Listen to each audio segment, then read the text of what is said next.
with roll call. Thank you and good evening. Councilmember Rennie. Here. Councilmember Sayak. Here. Vice Mayor Spector. Here. Mayor and Chair Jensen. Here. As usual, we begin with reports, or what we call manager and council matters, of things that we have done on behalf of the town and issues that have been raised during those events that we want to report back to other council members and to the community. So I will start, as I have been during these meetings, with our town manager, Ms. Pavetti. Do you have anything to report? Thank you. Good evening, everyone. Yes, I do. Just 3 items. First of all, everyone in the town should know that the ballot boxes for the November election are here. We have 2, one at Town Hall, and then a few steps away at the library as well. So very convenient, very safe. So please vote. Those voting boxes will be here through the election. Second of all, we are continuing our adult recruitment. There's wonderful opportunities on many different boards and committees with the town planning commission, library board, complete streets, other boards and committees. So please sign up. Applications are due on November 6th by 4 o'clock. And then if you do sign up, please be prepared for interviews that are scheduled for November 17th, beginning at 5 p.m. And then lastly, we are concluding our community workshop series with a conversation about on October 22nd at 7 p.m. on Zoom. So we hope that as broad a spectrum of the Los Gatos community can join us for this important dialogue. Thank you. And I don't know if it's my computer or a general problem, but Ms. Pavetti, you were kind of going in and out. So maybe look at your setup. So we're going to move on to council matters, beginning with the Vice Mayor. Thank you, Madam Mayor. Since our last meeting, I attended the West Valley Sanitation District Board, where most of our time was actually spent in closed session, discussing litigation with the City of San Jose, or against the City of San Jose. There have been 2 General Plan Advisory Committee, GPAC meetings. And at this point, we are reviewing elements to attempt to finalize them. I attended the town's affordable housing meeting and the county COVID calls. Thank you. Thank you. Councilwoman Sayak. Thank you, Mayor. Since our last meeting, both Councilmember Rennie and I participated in the Peninsula Division's Prop 15 discussion, the pros and cons of should this ballot measure pass. And that's all I have. Why don't you tell us what Prop 15 is for those of us who might not be aware of it? It's commonly called the split roll tax, where they're looking at changing the business, large business above 3 million payroll taxes. Thank you. Councilwoman Rennie. Thank you. Since our last meeting, I attended the VTA Congestion Management Program Committee, which I chair. That VTA also had a board workshop on 9/18 I attended, and the Governance and Audit Committee for the VTA was on 10/1 that I attended, and then the board meeting just after it. The one item I would note from the board meeting is there was what I would call some efforts to derail our moving forward with our Highway 85 transit lanes. But there was actually an alternate motion to try to stop our motion to move it forward. But in the end, we got enough votes to move it into the next phase of analysis. In the week of 9/24, I attended 4 days of economics of energy classes. And this is related to my board membership on the Silicon Valley Clean Energy Authority. It was available to board members, and I continue to choose to educate myself. 9/25, the Silicon Valley Clean Energy Authority Legislative and Regulatory Committee also met to kind of summarize the year. That's our last meeting for the year. I attended our community conversation workshops, as all the other council members did. On 9/30, Spur had a transit agency board member workshop, which I attended with other board members from BART, SFMTA, Capital Corridor, and AC Transit.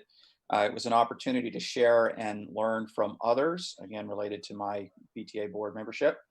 And this week, Spur is having a virtual conference. I attended the keynote, which was about how to use public open space. And I also attended today the Housing Trust's On the House conference. And that's it for me. Thank you, Mr. Rennie. Very busy. Along with other council members, I did participate in the affordable housing session that we had on September 22nd, whatever it was. In any event, and also participated in the GPAC meetings. We did have a West Valley mayors and managers meeting since we last met as a council. We just continued to discuss COVID recovery and economic recovery efforts in the various West Valley cities, and also had a presentation on a budgeting program. With that, I thank you, council members. I am going to go to Mr. Schultz. Is there a closed session report for tonight? Mayor, this is Shelley. He is having some difficulties connecting, so we're trying to get him in the meeting. Okay, can I go back to that then after consent items? Of course. Okay, so I will, while Mr. Schultz tries to get connected, the next item on our agenda is the consent calendar tonight, consisting of 5 different items, including a local roadway safety plan that puts the town in line for various grants, a recommendation for an ad hoc wildfire safety committee to meet and develop hopefully some recommendations going forward in a very short time frame so we can get it back quickly to the council. And these are things that we generally consider to be not controversial and that can be acted upon in a single motion. That said, anyone on the council can pull any item from the consent calendar, as can any member of the public. So does any member of the council wish to pull an item from consent calendar? Seeing none, does any member of the public wish to pull a consent item? And again, I think I'm seeing the names on my participant list, and I think most of you have participated with us on Zoom. You can go and raise your electronic hand, I'll see it. Or if you're on phone, you press #9, I think it is, to show that you would like to be heard. And as always, I'll give it a couple seconds. All right, seeing no one, I'm going to look to the council then for a motion on the consent calendar. Vice Mayor? Move to approve the consent calendar. Is there a second? I'll second it. Seconded by Councilwoman Sayoc. Any discussion before I call the question? And as always in Zoom, we do take roll call votes. So Vice Mayor? Yes. Councilwoman Sayoc? Yes. And Councilman Rennie? Yes. And the mayor votes yes, so our consent items do pass unanimously. And then has Mr. Schultz been able to reconnect? There he is, I see him. Mr. Schultz, is there a closed session report? Yes, there is. Prior to tonight's regular session, council met in closed session to discuss real property negotiations. The property that was discussed was the Ditto Lane property. No action was taken that requires reporting under the Brown Act. Thank you. And the next item is verbal communications. Anybody who is participating in tonight's meeting who would like to talk to us about something that is not on our agenda, and the remaining may do so and has 3 minutes to do so. Because these items aren't noticed that you might talk about, there will not be a dialogue, a report, or an action taken, but you can bring items to the attention of the council if you wish to do so. Again, you have 3 minutes, and if you would like to talk about something that's not on our agenda tonight, and we're going to be talking about proposed ordinances, our below market price housing program, and continuing discussions of economic recovery. If you'd like to talk to us about something other than what I've mentioned, now's the time to do that.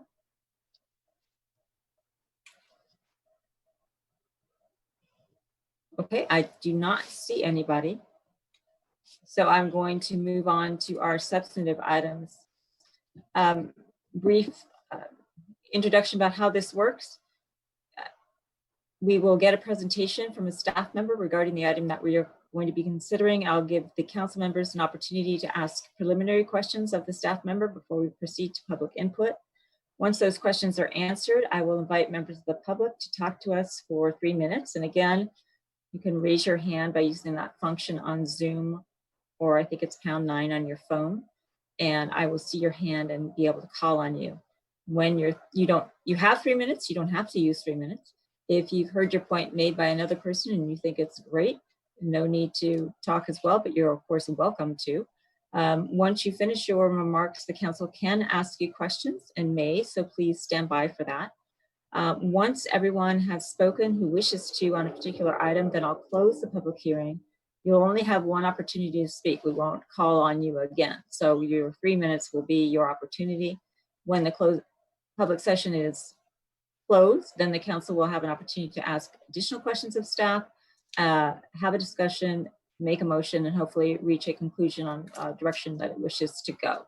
So with that introduction, I am going to start with item number 6, which is a consideration of a draft ordinance to amend zoning regulations in the town code regarding outdoor lighting in town. And so I'm going to call Ms. Armour. I think you are giving us the presentation tonight. Yes, good evening. Jennifer Armour, Senior Planner. Good evening, Mayor, Vice Mayor, Council members. The item in front of you is consideration of changes to the outdoor lighting regulations in the town code and in the residential design guidelines, as recommended to you by the Town Council Policy Committee and Planning Commission and forwarded for your consideration. The recommendation impacts outdoor lighting primarily in 3 ways. One, new wording of the outdoor lighting section of the town code to delete the prohibition on shoestring lighting and reword to increase its consistency with the residential design guidelines. Adding a prohibition of high-intensity lights for court game areas in the residential zones, and clarifying a few words of the exterior lighting section of the residential design guidelines. In addition to the recommendation for approval of the policy committee's recommended changes, the Planning Commission has also discussed and provided 2 suggestions for Town Council to consider. One is considering addition of lighting regulations that would be based on numerical measurement of type or intensity of the light. And the second is adding a definition or clarification of the term decorative lighting. If so directed, staff could research either or both of these and bring them back under a separate amendment. This concludes staff's presentation, but I would be happy to answer any questions. Thank you very much, Ms. Armour. Are there any questions from council for Ms. Armour? I don't see any. This would be the opportunity for anyone in the public who wants to talk about outdoor lighting to do that now by raising your hand.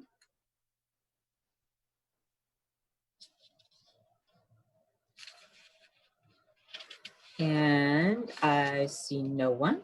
So I'm going to close the public portion of the hearing and look to the council for questions, comments, or a motion. And just to be clear, Ms. Armour, before we actually do that, if the council were interested in doing anything that the Planning Commission recommended, that would necessitate us going back and doing for more research and coming back with a different ordinance, correct?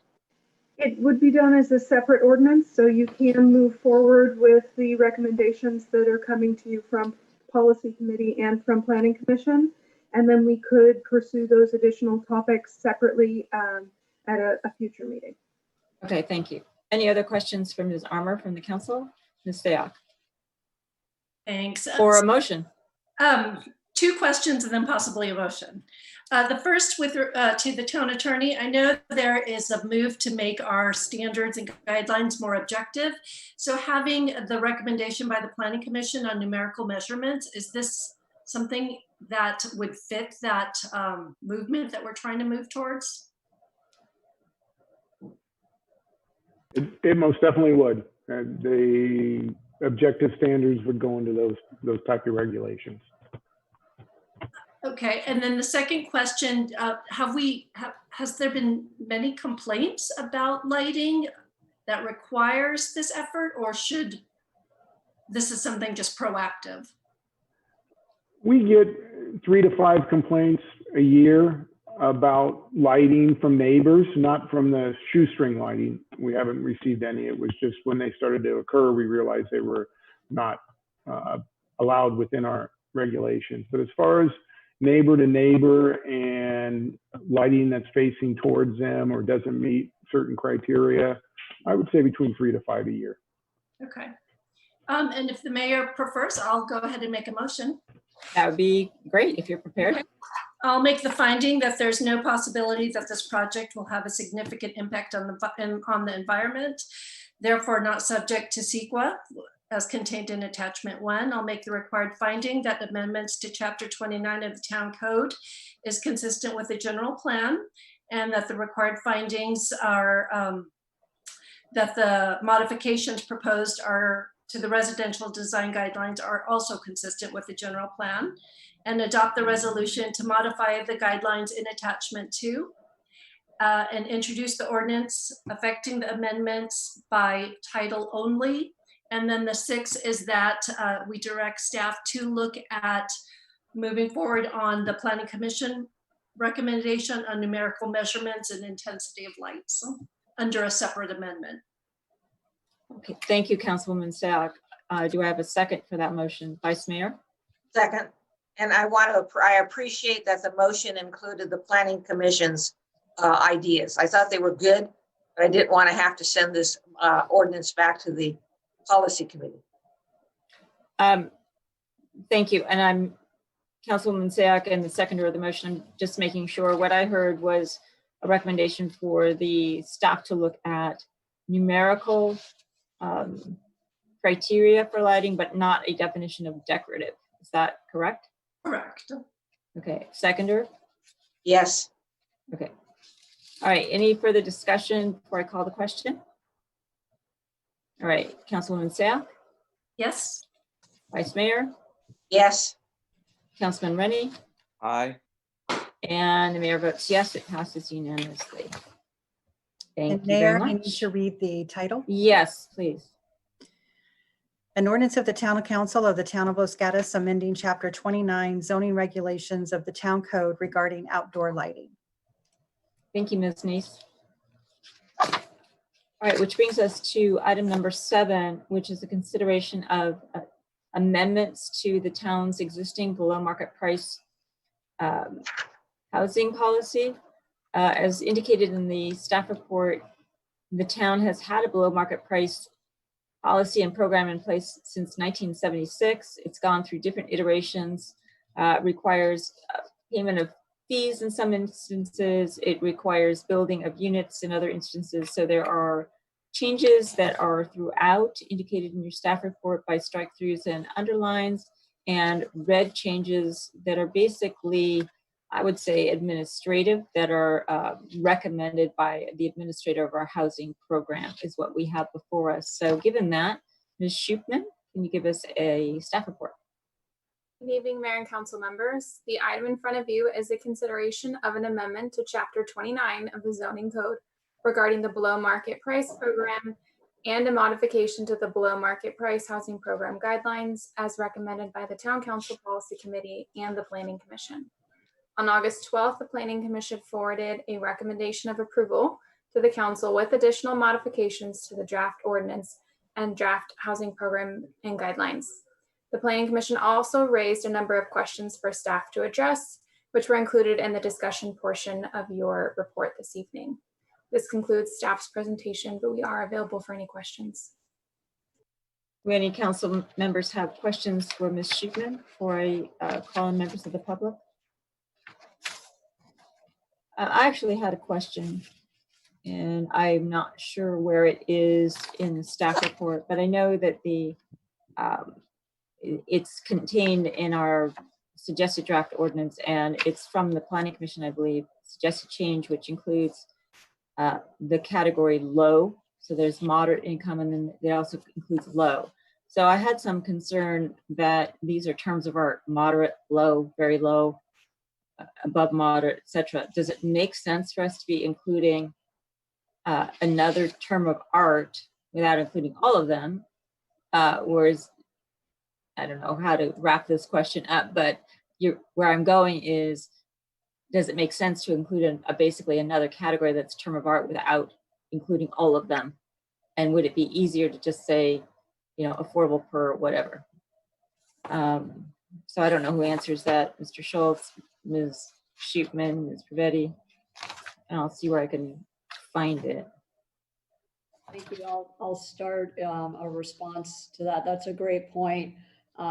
Staff can take a look and determine where in the documentation it's appropriate to reference those definitions. Those are U.S. housing and urban development definitions for area median income for our county. And we can, we'll need to look at the document itself, but if that is part of your motion, ultimately to make them requested and recommended modifications, we can certainly clarify those terms. Okay, and just to looking at the proposed draft ordinance, just even in the first section 29.10.3010 program intent, it says will be within the means of persons and families of moderate addition and low income. And so I'm thinking we don't want to be that exclusive or be that specific. So thank you, Mayor. This is Joel Paulson, Community Development Director. So the town historically has used low and moderate. We can look at adding those other categories, but typically it's difficult, not only in the town, but in other jurisdictions to get some of the other very low or extremely low classifications in an inclusionary housing ordinance. But I think, and I would defer to the town attorney, to go into those deeper levels of affordability may require further study, which a couple of the other planning commission recommendations do as well. But historically, for sale units, they've been categorized in the moderate or low category. And then in the rentals, historically, they've been affordable to low from a rental rate perspective.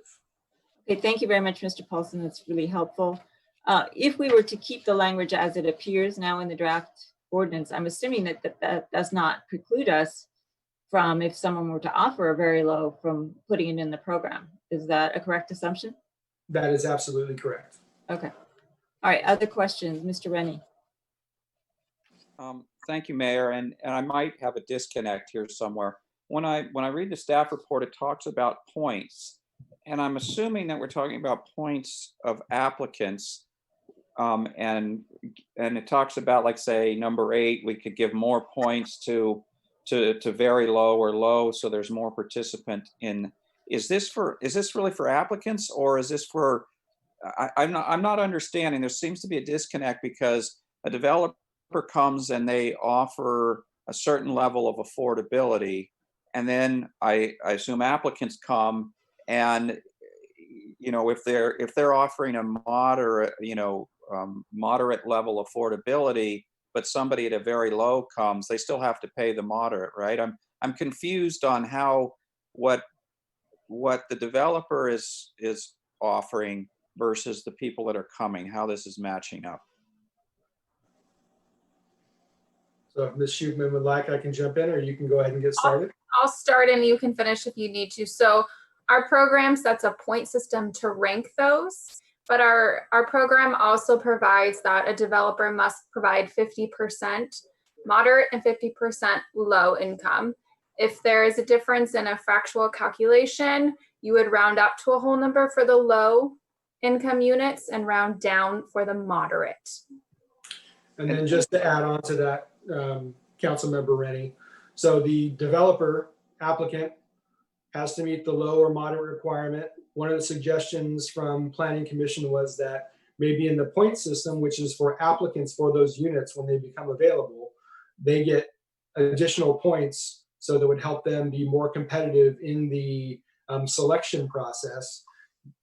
There is a potential challenge, and we have not looked into it, but the potential challenge is if you, as you suggested, you have a moderate unit, they have to pay moderate rent. If you have someone that's very low income, they still may not be able to pay that moderate level rent. So that could be a little bit of a disconnect, but that's something that, again, we could do more study on if that is something that the council is interested in pursuing. Okay, I think that answers my question, but makes me more disconnected maybe.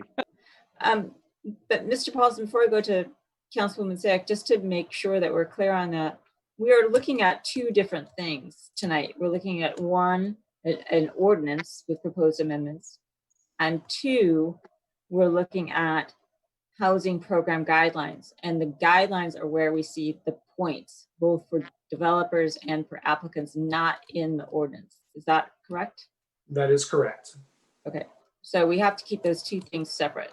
There's an ordinance amendment, and then there's points that are contained in the guidelines. And the ordinance is attachment 2, and the guidelines are attachment 3. So Councilwoman Sayoc.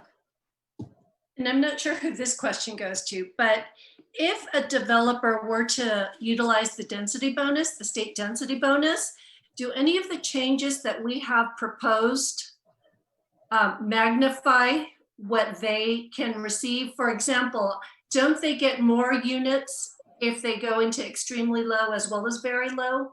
And does this in any way affect that model? So I can start, and then if the town attorney or town manager have anything additional, this wouldn't affect the state density bonus law. It has its own provisions of what amount of density bonus you get based on the affordability level and the percentage. So this would not affect the state density bonus law as far as my knowledge goes. Okay. Mr. Schultz, is that correct? Mr. Schultz is nodding his head. Okay. Yes, that is correct. Okay. Other questions from the council? Vice Mayor.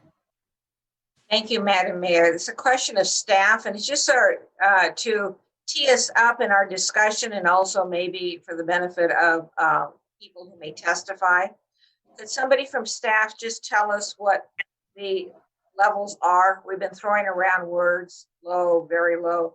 Can you just give us the levels, and we'll start with that. Sure. So I'll start. Our housing program guidelines separate them out depending on if it's a for sale unit or if it's a purchase unit. For the for sale unit, the current guidelines allow for an applicant's annual household income to be no greater than 100% of the median family income.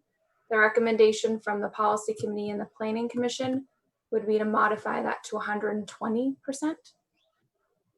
And if we're looking at a rental unit, currently the guidelines state that a household annual income must be no greater than 80% of the median family income. And that's also proposed to be modified to 120%. And then for a little further clarification, Vice Mayor, so typically extremely low is 30% median income or below. Very low is 50% and below. Low is 80%. And then moderate is 80 to 120. Thank you. Other questions before I open it up to members of the public? Okay, I don't see any. If you're participating with us tonight and you'd like to talk to the council about these proposed changes to our below market price housing ordinance and guidelines, now's the time to do that. So I'll give it a couple seconds to let people get their hands up.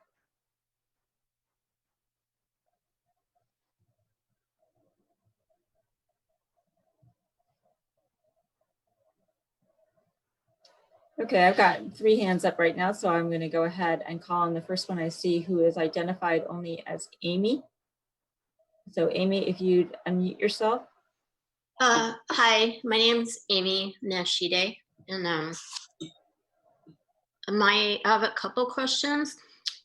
I thought part of the intent of affordable housing was to make Los Gatos more inclusive and increase racial diversity in the town.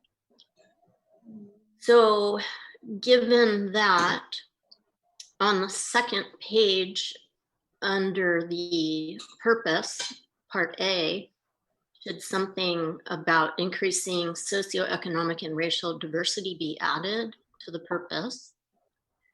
And I may be misreading it, but to me, the point system doesn't look like it would do anything to increase diversity. It seems to reward people who already live in town, which, is fine, but I wonder if perhaps the point system could somehow encourage diversity to bring new people into town. And then a question also about the in lieu of fees. Is this a different amount than what we had before, or is it the same? And I know there was some either discussion or suggestions at the forum to increase the in lieu of fees a little bit. That's all. Thank you. Thank you. Are there any questions for Ms. Nishida? Seeing none, we're going to go to the next speaker, who's Matthew Hedis. How come they don't answer? We just take on in this, we don't answer, it's not a dialogue like it is in the forums. That's why the community listening events are different than what you're seeing here. Here we take your testimony, we can ask you a question, but we don't engage in a dialogue. So sorry to disappoint you, but that's how these proceedings work. So Mr. Hedis. Thank you, Mayor Jensen and council members. I just wanted to provide a little explanation for some of the reasons why I made some suggestions at the Planning Commission, which I believe were adopted. So I'm just speaking on behalf of my own opinion. By raising the income level to 120%, there's an unintended consequence of having a larger pool for a very limited number of units, and that is that folks of the lowest income levels would be competing with folks with a larger pool of folks. So going from 80 to 120 brings in more people into the pool. And that's why I proposed giving extra points to very low and low income people in order to be able to compete for a very, very scarce resource that's there. The rest of it, I think, is explanatory. I just wanted to clarify that point. Any questions for Mr. Hedis? Seeing none, I'm going to move to the next speaker, who's Jeffrey Suzuki.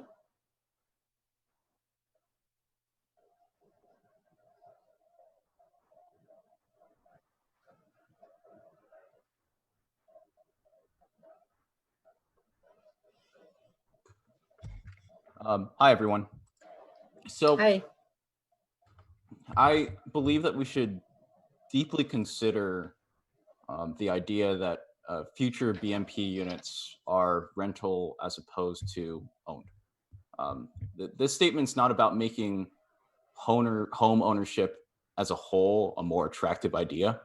I think that we need to question the idea as a whole. Do we really want to forfeit our ability to provide affordable housing for those with low and moderate incomes? Because even if we solve the issue of reducing the down payment dramatically and make home ownership more affordable for those that we currently block out with the lump sum that they're required to pay for the affordable unit, we still have to deal with the fundamental issue that after a certain point, we will likely have an affordable unit occupied by someone who doesn't need it. The low income or moderate income house effectively no longer becomes a low income or moderate income house. And additionally, I want to draw a point of comparison here to make it very real, which is a comparison to student loans. There's a reason why many working class folks actively avoid going to college, because despite better long-term economic prospects, the student is in hundreds of thousands of dollars of debt. Similarly, in this BMP program, new homeowners may purchase a home. However, despite long-term better economic prospects, the homeowner is also in hundreds of thousands of dollars in debt. If we really want to maximize the accessibility of Los Gatos to these folks, I believe that we should strongly consider formally de-emphasizing home ownership in the future and emphasizing rents. I did have a question on this, and I think that it should be looked closely, which is on section C.1, which is that 50% of the units in a project shall be, the wording has been changed to should be priced to be affordable to moderate income households. So the shoulds have been changed to shall. I mean, the shalls have been changed to should. I'm wondering why that is the case. Shall makes it imperative that you should do something. I see the should as possibly being a point of weakness in the policy. I still don't understand why we're raising the income ceiling when we should be targeting our housing towards low, moderate income folks. Making the pool larger makes it less accessible because, as Matthew here has pointed out, they're competing against the larger pool. And as a final note, there has to be some mechanism, whether in the BMP or the general plan, where the town should automatically approve purchasing, raising money to purchase units, to create BMP units, or approving development if it's not meeting its affordable housing obligations. Socioeconomic and racial diversity should not be a political question. And given how there is systemic racism, there has to be systems in place to proactively automatically impose means to combat it. Thank you. Thank you, Mr. Suzuki. Any questions for Mr. Suzuki? Okay, I don't see any, and I don't see any other hands raised. If you'd like to talk to the council about this issue, now's your opportunity, or I close the public hearing. Okay, I see another hand raised, and that's Maria Ristow. Ms. Ristow? Hi, thank you. Yeah, along the lines of the affordable housing rental versus ownership, I think it is really important that we be pushing more rental units. And that may happen anyway, in terms of the fact that knowing with our next housing allocation, at least in terms of the general plan update workshops I've attended, the conversation centers around the fact that while Los Gatos right now is 80% single family and 20% multifamily homes, that the new housing we plan will likely have to be 80% multifamily and 20% single family housing. But that doesn't mean that that multifamily housing won't be townhouses or condos. And I think we need to make sure that we do have rentals.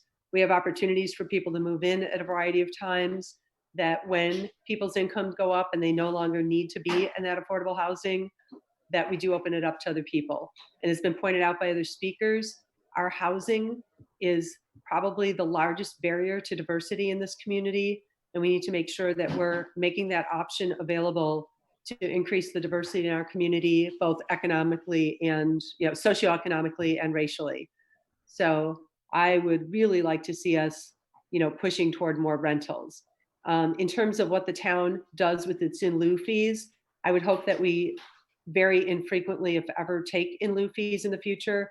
But I think it is an interesting idea to use them to convert existing market rate housing, apartments or other things, into affordable units, because trying to build new housing with those fees is pretty prohibitive, and we're not going to get very far with that. It might be easier to acquire existing units and make them affordable.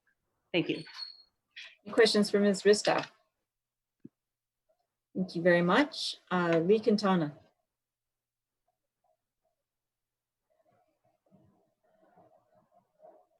She's using an older version of Zoom, so she's not able to talk. So how do we get her input?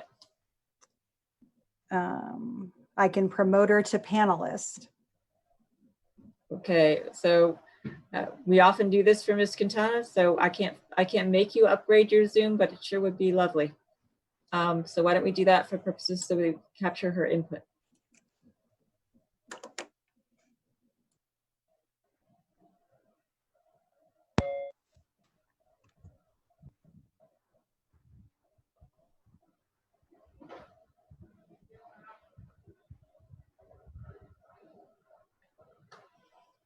Okay, Ms. Quintana, anytime you're ready. Okay, I'm unmuted. Do you hear me? Yes. Okay, I agree with the previous speakers who encourage emphasis on rental rather than purchase. I also wonder whether there should be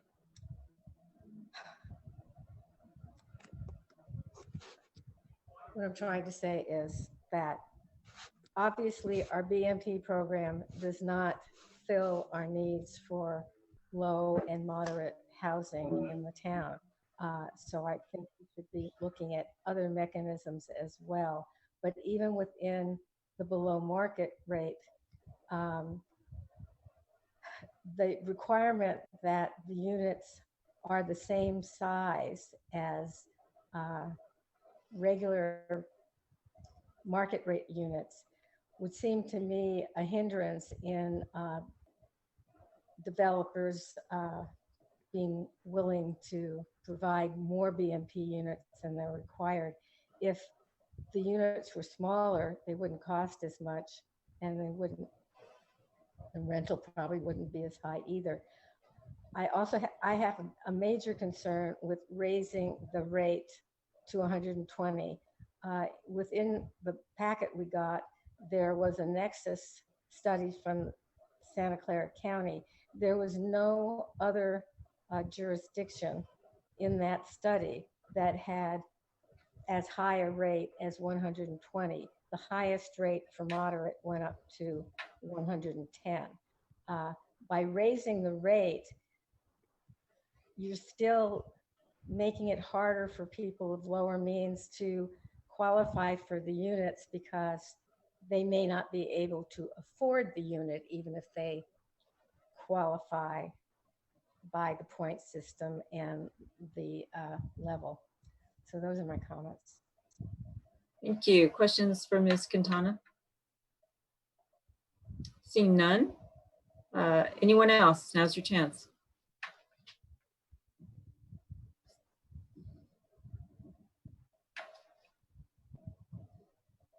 Okay, I don't see anyone raising their hands, so I'm going to close the public portion of the hearing. Look to the council for additional questions they may have of staff. Vice Mayor. Thank you, Madam Mayor. Yeah, question of staff. I don't know who on staff. Understanding that this proposal came from the policy committee on which I serve, and then to the planning commission and to here. But since the policy committee made its recommendation, we've also had the community meeting which discussed, amongst other issues, housing. And I found that the information received there and the testimony to be very strong, very powerful. So my question of staff is, if instead of what is coming forward, we changed to, as several people have said, rental units, and we got rid of the 120 and we went with extremely low, very low, 80%. If we did that instead, is it doable? What would have to be done? How does it relate to what we're doing tonight? So I'll go ahead and get started and then see if Mr. Schultz or Ms. Pravetti or Ms. Shootman have any additional comments. So if we want to modify to the lower affordability levels, I believe we would probably have to do a nexus study. There was a nexus study done by Santa Clara County, a number of jurisdictions. The town did not participate in that. So we would have to do a similar study. There's a number of options. If the council is interested in going to a rental only model, then that would require some significant modifications that would for sure necessitate changes to what's before you and probably lead to going back to the planning commission for consideration. Again, I would defer to the town attorney to confirm that, but I would believe that would be necessary. And so ultimately we've heard a lot of comments, and we did hear a lot of great comments at the workshop as well, which are attached to your staff report this evening for consideration. So if that's something the council is interested in, kind of a wholesale revised look at this, then that's something staff can do. The one reminder I would provide is that the reason the policy committee initially considered going up to the 120 was specifically for the teacher housing project, which was a proposal of that applicant because of the challenges that it would create for teachers unless they were single individuals to qualify under our current requirements. So that was kind of what led or started that discussion. So I just offer that as well. And then if there are any specific questions, we're definitely more than willing to answer those as well. And I believe Ms. Pravetti has some additional comments. Thank you, Director Paulson. I just wanted to add that if this were to become a rental only program, then we would probably reduce the amount of affordable housing actually being produced in Los Gatos, because a lot of the developers are preferring to build ownership housing in Los Gatos. So if they have a proposal for ownership, we can't compel them to then make some portion of that project rental. We would essentially lose the ability to do affordable housing at all if it's ownership. The way the program is structured now is that we get a certain amount of affordable housing regardless of tenure, whether it's rental or ownership. So I think we would be, and again, it's a lot of housing economics in terms of what a builder wants to build, but we're not seeing a lot of rental housing coming forward here in Los Gatos. But we are seeing ownership housing. So that's just a consideration for the town council as you consider the parameters. Follow up from the Vice Mayor. Yes, follow up. Thank you, Ms. Pravetti. That makes sense. With regard to Mr. Paulson, why would we need a nexus study if basically we keep the same percentages that we have now rather than bump it up to 120%? So again, I would defer to the town attorney, but because you're making it more of an impact on the developer with the lower rental or for sale requirements, it's more of a fiscal impact to a developer to go down to those deeper levels of affordability. And then I'm not sure if the town attorney has any additional input or thinks otherwise. Before we go to Mr. Schultz, I guess I'm not understanding Mr. Paulson. From what do we have now, and what is your understanding of what I just said I would maybe like to keep? So I'll try to give you an example. So let's say someone comes in, they're building 10 houses. We'll just say for sale for this example. They're going to sell them for $1 million. They're required to have one moderate level BMP. They're going to sell that house for $400,000, let's say, for discussion purposes. So that's a $600,000 delta. As you go down into the low, very low, and extremely low, that delta becomes larger, meaning it's more of an impact monetarily on a developer. So that might be seen as an impediment. And so once you start impacting once you start impacting the numbers, then that's generally what may trigger that. And I believe Ms. Pravetti has additional information. And before Ms. Pravetti talks, what I think I'm asking about is staying the same as we are. And why does that need a nexus study?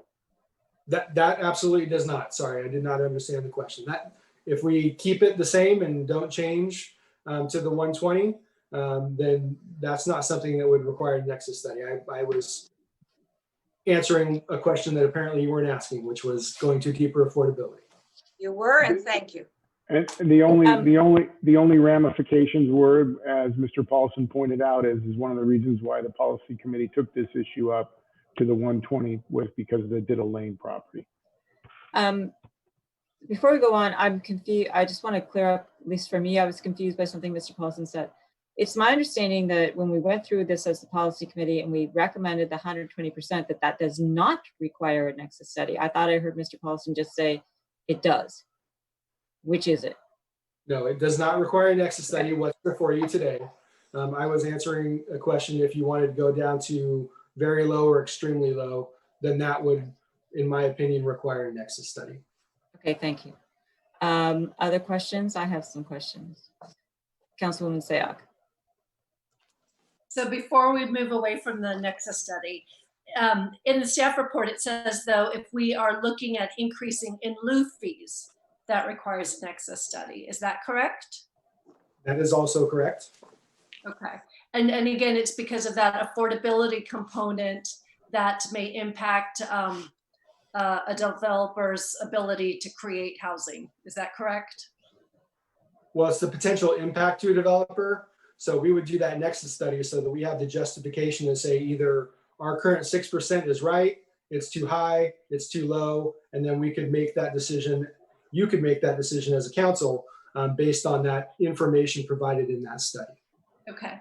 And then my second question, before we move away from the 120, we've been talking about affordable housing for a long time, and as everyone can see, it's pretty complex. When I was on the policy committee, one of the issues that we were trying to also address was combined income. And correct me if my memory's correct, if it's wrong or if it's flawed, but in that, let's say we rent it out to a 2-bedroom, and both it's a dual income.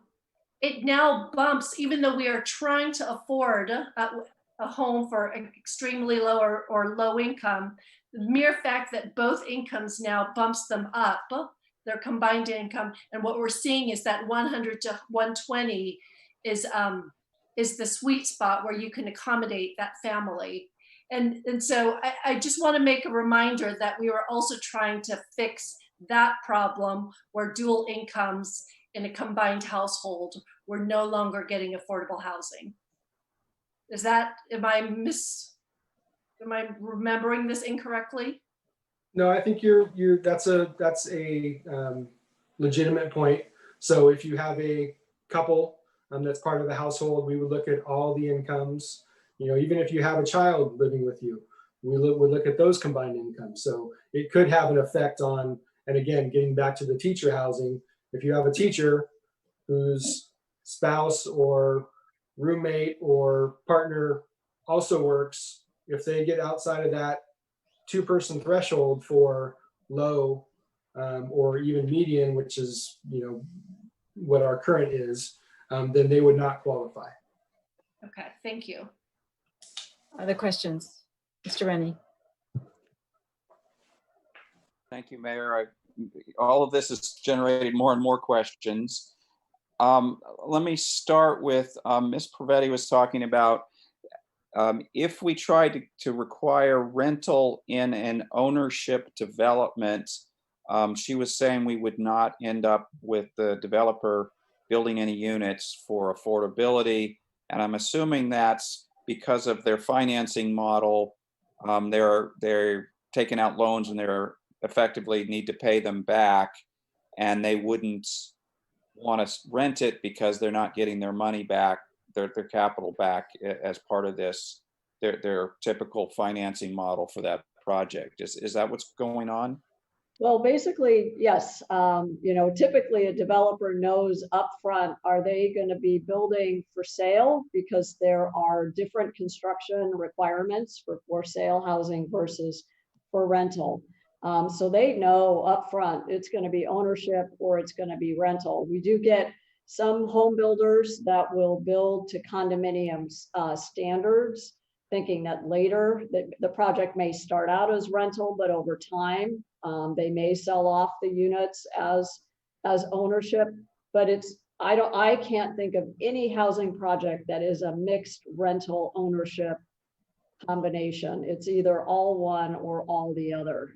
So you would not be creating more rental housing if you ask a for sale builder to build apartments. They're just not going to do it. Well, what if they are building, let's say it's a housing development. Sisters Court is one of our last ones. It's probably not a great example because the houses are so expensive, but they probably paid an in lieu fee rather than provided an affordable house. Is that correct? They did not. We had made some provisions after that development came through. And, you know, this is part of the evolution, which I won't go back too far. But up until pretty recently, if you had a standard subdivision, the town did not require BMPs. We made that change. So now we do require for standard subdivisions. So they didn't have to provide a unit or pay. Maybe getting towards your point, if you have a housing development, let's just use that one as an example, even though they aren't BMPs. If they were required to build a BMP, you know, they are typically want to get rid of that and sell it, even if it's at the affordable rate, because most developers, it's pretty atypical that they want to be landlords moving forward in a development that they've completed. So, you know, I've seen it a couple times, but it's not very common, especially nowadays that a developer, whether that's a large developer or a small developer, wants to hold that property as a rental and rent it as a BMP for a long period of time. But I know, in Los Gatos, we use, I think it's Hello Housing, to manage rental properties. They could maybe sell it to the town or turn it over to the town, and we would manage the rental from then. They probably would want to sell it. We have money in our BMP program, so we could buy these for a little bit of time until we run out of money. So that's definitely an option. The town could choose to use BMP and lieu funds or that we currently have or that we acquire in the future to basically purchase at the affordable for sale rate that unit from the developer. And then that's a pretty big decision as to whether or not the town would like to be a landlord as well.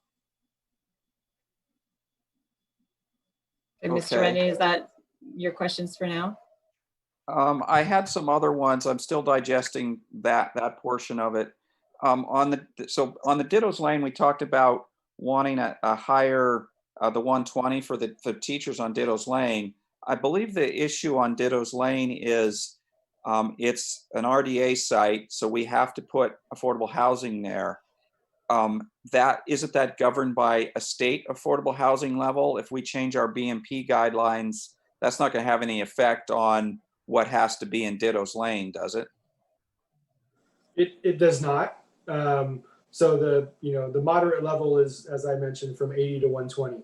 We're still requiring, even though we're increasing, as Mr. Hudis and others mentioned, we're increasing the pool potentially of who will qualify for that unit, but you're still only required to pay the 80% fair market rent based on that BMP level. So it's not going to be an issue from that perspective, because for the town, it's still a low unit from an affordability perspective. So that won't be an issue in that instance. And if I may just add, because the town has entered into separate agreements or is in the process of working with Ms. Chafin on the teacher housing, we can specify what level of affordable the town would like to see in that development. So you can retain, as the Vice Mayor says, the existing affordability levels, knowing that the Sarah Chafin project is independently taken care of through those unique agreements with the town. And let me just go back and ask one question. So we talked about rentals in ownership. Right now, I think I read that if it's ownership, the BMP has to be ownership, right? We could remove that and say, it doesn't have to be, or we would even like it to be. It sounds like requiring it to be could be an issue, but we could certainly modify that language, correct? So there's actually a proposal to modify that language. The existing language is shall, we're changing it to should, to provide some flexibility should a future planning commission or council decide that that's an option, or should a developer come forward and be interested in that type of arrangement. But even by having should, it makes them think, oh, I'm not supposed to have rentals, when in fact, maybe we want to encourage rentals. If there's anybody that would actually be willing to do it, I don't want to discourage them. I think is that a question or a comment? I think that's some of both, I guess. I think it's a comment. Yeah. I'm gonna stop my questions for now. Okay, thank you. Just gonna ask some questions to make a comment, Ms. Betty, but if you want to go ahead, go ahead. Thank you. I just wanted to make a comment about rental. I know that there's a lot of interest, and there's certainly a huge need for more rental affordable housing in the town. I want to make sure that the council knows that the BMP program is not the only way we can incentivize rental housing. The good work of the General Plan Committee to increase density, look at different housing types, look at different housing models is actually going to also contribute to more affordable housing. So, so you have some other options that you will be considering in the future. Thank you. Thank you very much, Ms. Bravetti. I don't think this is a question. Maybe it'll evolve into a question, but I want to just make a comment on some of the stuff as a member of the policy committee and also as a member of the general plan advisory committee. First, let me agree with Ms. Bravetti that I think one of the most effective ways for the town to get affordable housing is to change our general plan and guidelines for setbacks, heights, densities, and residential zoning so that we provide opportunities for developers to build different types of housing which can be affordable. My other comment is that remember that the town isn't a developer. We have to rely on nonprofits or for-profits to provide housing. So I was going to comment on the 120% inclusion. The 120, well, I'm going to step back a minute and say what we're trying to do through this program, at least in my mind, is create opportunities for housing. And the more we circumscribe the types of housing, the people who qualify for housing, our numericals or whatever it is, the more I think we circumscribe opportunities to produce housing. And I'll go back to my first round on the Housing Element Advisory Committee where the town did put forward very low, et cetera, categorizations for our affordable, our affordable housing overlay zone, only to be told by the state that those types of circumscribed categories could result in discouraging housing production. And so would not approve our housing element until we took them out. So going on from that, on the 120%, there is a known concept in housing these days called the missing middle. So you might be able to qualify for a unit if you're very low, you might be able to qualify if you're low. But if you're a teacher earning 60,000, you're married to another teacher earning 60,000, suddenly you're not low, you're not very low. You're maybe moderate, but you sure as heck can't afford a house in Los Gatos. So if we were going to produce housing, for using Ditto's Lane for an example, for a teacher who is a part of that missing middle, that gives those people the opportunity to qualify for a home. So in my opinion, my little opinion here, increasing the pool is a good thing. We want to produce housing and we want to make it available to the most people that we can. So in my mind, increasing that opportunity for housing is good, and not putting too many categories on housing to encourage developers to get in here and do something is good. And not providing loopholes like an in lieu fee is good. However, when we do get fees, and we could get them from other means. For example, when somebody comes into the Planning Commission and wants to remodel a house and they increase the value of that house by $2 million by the remodel and it's a spec, there is something called value capture where the town could theoretically come in and say, you know, how we approve, we took a governmental action to increase the value of that property. We want some of that back for our affordable housing. Thank you very much. So there are lots of ways to do this. The below market price program is one way. And to my mind, what we want to do ultimately is produce housing. We want to try to make you do it. If you want to build for sale, yay. If you want to build rental, yay. And if you're a part of the missing middle and we can provide housing for you in Los Gatos, yay. That's not to say that we're not looking for every opportunity to get a diverse and inclusive community, but what we have to have housing first before we can do that. So I would hate to see us take some action that might discourage the production of that housing. So that is my speech. And as a member of the policy committee, having brought forward these recommendations, I do think they're a step in the right direction. I think the next step has to happen at General Plan Advisory Committee, where we change our underlying notions of what can get built where, how dense it is, and what happens with it. So I saw the Vice Mayor first and then Mr. Rennie. Vice Mayor. Thank you, Madam Mayor. This will be a question of staff, probably Mr. Paulson. So we can put face on what we're talking about, if you could go through the levels of affordable housing that we currently have and the maximum amount of money, let's say right now, that a person can earn to get one of those levels? Well, that's a great question. And unfortunately, I'm not sitting in my office and did not bring that sheet with me. But generally, what we can do is I'll just give you actually, let's do this. Let me see if I can dig out a laptop, pull up those affordability levels, and then that way we can get you that actual answer. And maybe we can answer a few other questions in the meantime. So while Mr. Paulson's doing that, can I then call on Mr. Rennie, or Vice Mayor, did you have another question? No, I don't have another question. I'll wait. Okay, so Mr. Paulson, if we can get to work on that, that'd be great. Mr. Rennie? Thank you, Mayor. I wanted to provide alternate thoughts to yours. I agree generally we want to generate housing. And I was going to mention the missing middle.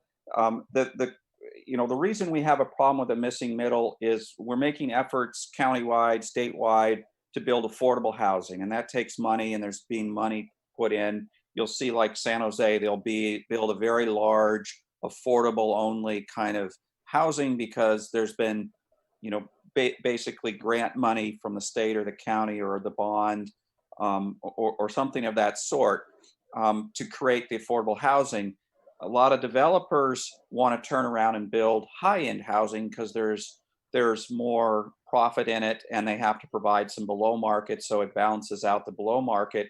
And the missing middle, for the teachers and the police and so forth that you mentioned, people in that just to make a little, too much with a couple, there isn't enough housing being generated of that sort. Somebody mentioned, maybe it was Mr. Paulson or Ms. Bravetti, that we can do, maybe even we can do other things to encourage that kind of housing by increasing the density, encouraging more apartments or condo complexes or more multifamily kind of dense items. I hesitate to take away from, the requirement or even putting people that make more money in a lower income paying house. And the reason for that is it takes a lot of money to finance. When you have if you can get a very low income or low income unit, that's being sold or really rented well below what the cost is. So that money has to come from somewhere. And so it's difficult to get a lot of those units. We are being estimated that our next housing element, I think our latest is 1,930 units we're going to have to plan for. And I looked in that and I saw 25% of those are supposed to be very low. And the first thing I think about, and I think it's probably another 25% for low, but I remember it's almost 500 units for the very low. That's going to take somebody financing 500 units below cost. So if we can get every unit we can get that far below cost, I don't want to give it up because they're going to be hard to get. In Los Gatos, back to my other thing about, lots of affordable housing being built. In Los Gatos, we really don't have very much affordable housing, especially at the very low or the low levels here. So it's not, we're missing the middle and we're missing the low here. So I don't want to give up getting any more of the lower levels to get more of the middle. We should be achieving it in another way. And I'm happy to have you to rebut my comments. We'll wait and see. Mr. Paulson, did you get the answer to Ms. Spector's question? I do. So I do have a chart from the workshop. And so it goes by household from 1 to 6 persons. So I'm just going to give you, I'll start with 2-person household. And then we can move up from that if you'd like. So for the extremely low, the maximum income for a two-person household is $37,900. For a very low household, it's $63,200. For a low-income household, it's $89,750. And for a moderate household, it's $135,900. And that moderate is up to $120,000. The median. Yes, I was going to ask you, can you convert those to the percentages so that if we were to take it to 120%, which one of those numbers does that apply to? So that would be the moderate 120 is 135,900. The median income, which is 100%, which is what we currently utilize, is 113,300. The low is 80%, between 50 and 80, which is 89,750. Very low is between 50 and 80, which is 63,200. And extremely low is between is 30 and 50, which is 37,900. And that again is a 2-person household. Thank you. Ms. Spector, did you want to follow up on that? You don't have to, but just wanted to make sure that that answered your question. It did. Okay, other questions from the council? Other comments? A motion?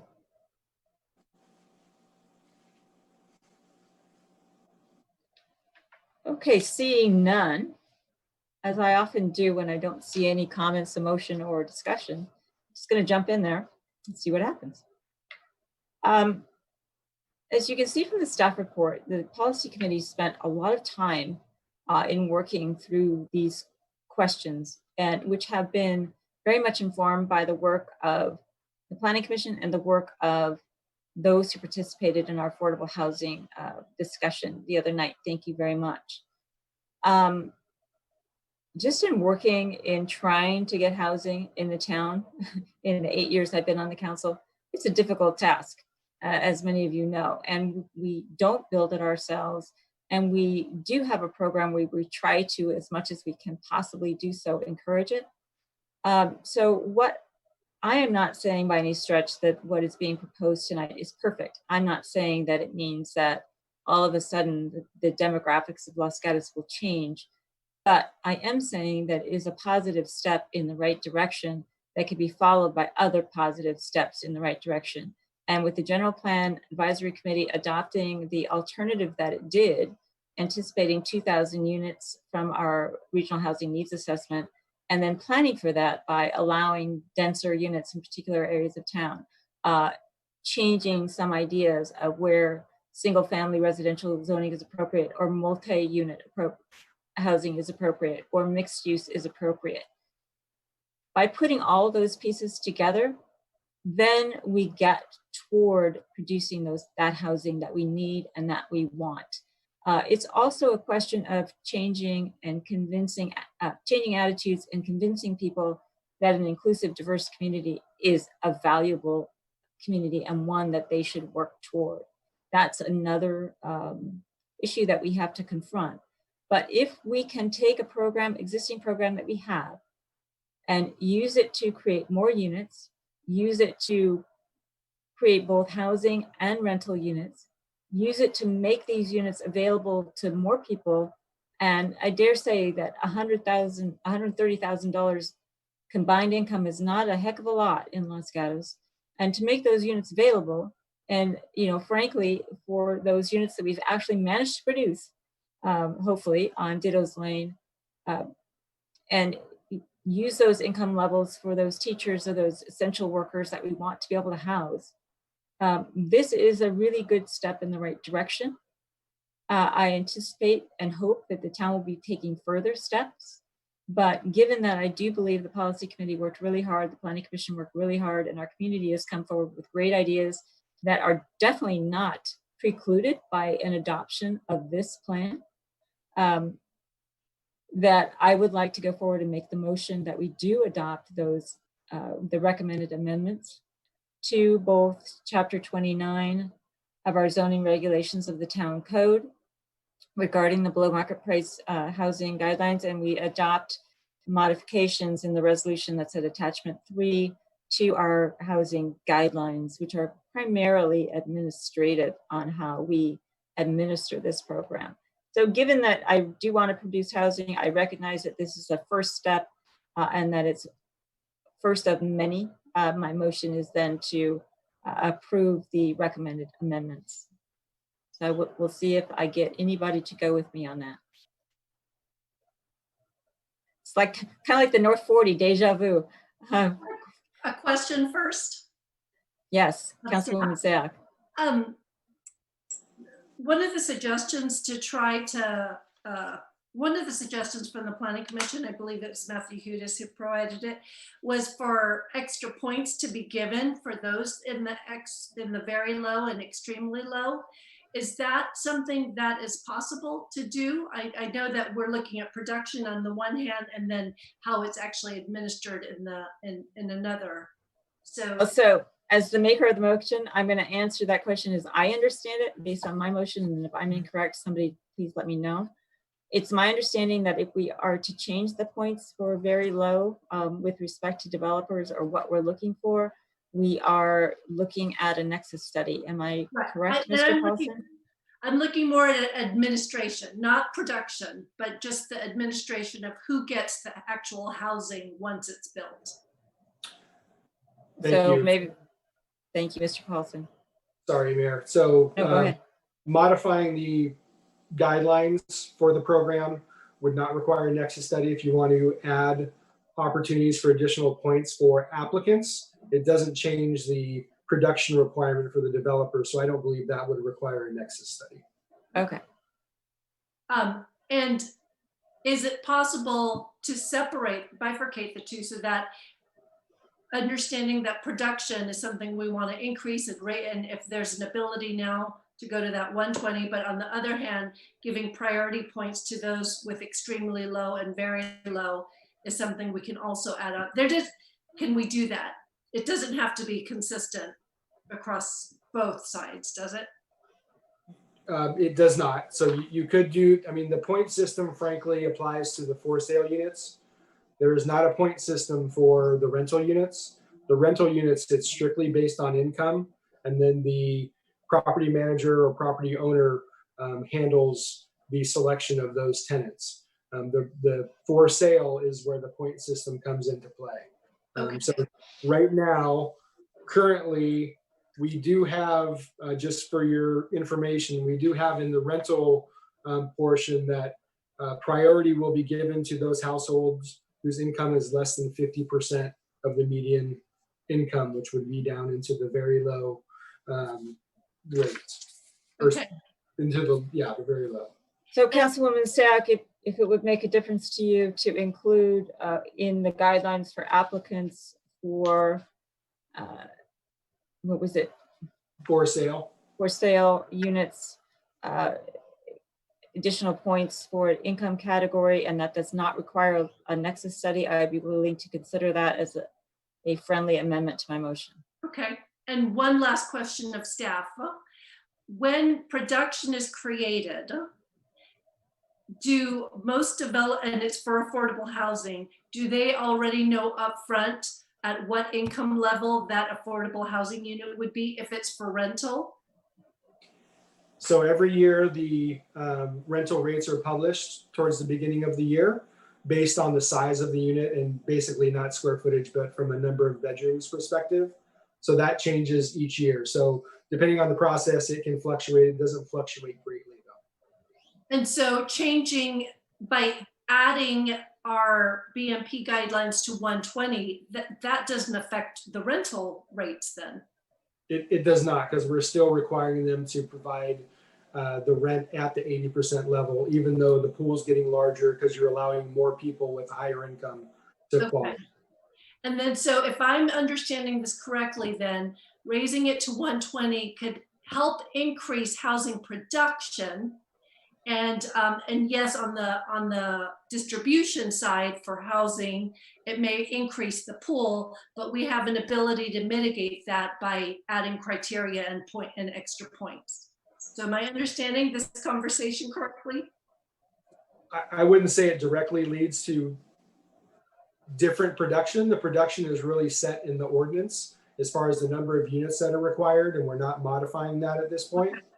That was a suggestion that has come up, and if that's something the council is interested in, that for sure would need an nexus study. And so we would be looking for direction either from this council or future councils to get proposals for that, bring them before council and see if that's something they want to prioritize and ultimately fund. Okay. So based on the information that was just answered, I'm comfortable seconding the motion. With a Okay. friendly amendment, please. Okay, I was going to ask you. All right. Councilman Rennie. Thank you, Mayor. I'm sorry, I didn't have the opportunity of discussing this at Policy Committee, and I'm still trying to understand what I might be voting for here. If I could go to page 12 of 26, it talks about changing, it's the determination of initial selling price for a BMP. So we're talking about a sold unit. It changes the language from no greater than from 80 to no greater than, it changes from 100 to 120. Does that affect the price of the house, or does that just affect who can be in the house? It would slightly affect the price of the house, yes. So the initial sales price. What I'm trying to, what this feels like is a giveaway in dollars to the developer. And the reason that feels that way is somebody comes in and says, I've got a lot and I want to put 20 houses on it. And we say, well, 20 houses, you got to build 20% below market. So 4 of those have to be below market. So they were normally going to have to provide 4 units. And now we're saying, instead of, and we said half of those have to be moderate and half at the low income level, right? And now we're changing the moderate to be above moderate, basically, moderate to above moderate. And so if somebody comes in and buys it at the above moderate level, we haven't gotten any more houses, but the developer's gotten more money. So one clarification, our current 100% is, and this is really, again, there's a lot of, technical nuances here, but our current 100% is considered median. Moderate in the state, and I believe federal as well, is up to 120. So they are still affordable units at moderate. Over 120 is considered to be market rate or above moderate housing. So, but you are correct. It is lessening the gap that the developer has to make up, because he's potentially going to get a little bit more in the sales price than he would have at 100%. That is correct. And so our thinking then is to pencil out the 20 units he wants to build and the profit and what it's going to cost him, we've just added a little more profit to his bottom line to make it more worthwhile for him to build the 20 units. Is that what we're thinking here? Well, I don't want to guess what folks are thinking, but this is what I'm trying to understand and maybe buy into the line. Well, as the maker of the motion, I'll help you out. I did indicate in my remarks that my goal is to produce housing. Because the town is not producing housing, I am going to have to rely on a developer, whether that be a nonprofit or a for-profit developer. If that developer is not incentivized to build housing, I'm getting exactly 0 units. If I raise this to 120%, perhaps I get more production of housing from the nonprofit or for-profit developer, and I do make those units that are produced more accessible to a wider variety of people, all of whom's income is well below what would normally be required to buy a market rate house in Los Gatos. Okay, thank you, Mayor. I'm reluctant, but I think I may support your motion. I would ask maybe one more potential amendment in the ownership, and I can't find it in the pages. We talked about changing the shall to should be ownership also BMPs. Can we remove that so that it isn't encouraged? If somebody wanted to make them rentals, they could, or make some wording changes. So the current language is on 3 of 26, and we're changing shall to should to provide a little more flexibility.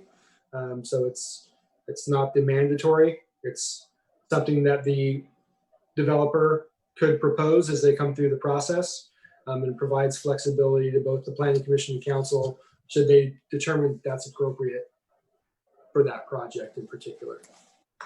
And my comment is I'm questioning whether should is now really doing much more encouraging of them to be rental if that's really our goal. Mr. Paulson, Mr. Rennie, are you proposing that as an amendment to my motion? Yes. Okay, before I make a decision on that, it's my understanding that the should is we're not precluding anything, but we are being more flexible in the goal of producing housing by saying should rather than saying, okay, we're demanding X, Y, Z. And if my goal is to produce that housing, is the idea that we are providing flexibility for whoever may end up developing that housing? That's correct. Is that the theory? That's correct. The current language is shall, so you don't have any flexibility.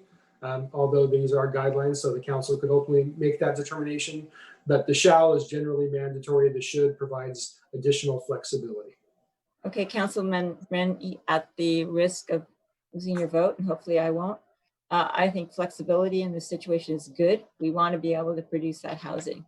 So I would like to keep it as a more flexible, relying on future planning commissions and councils to make sure that we get the housing that we need.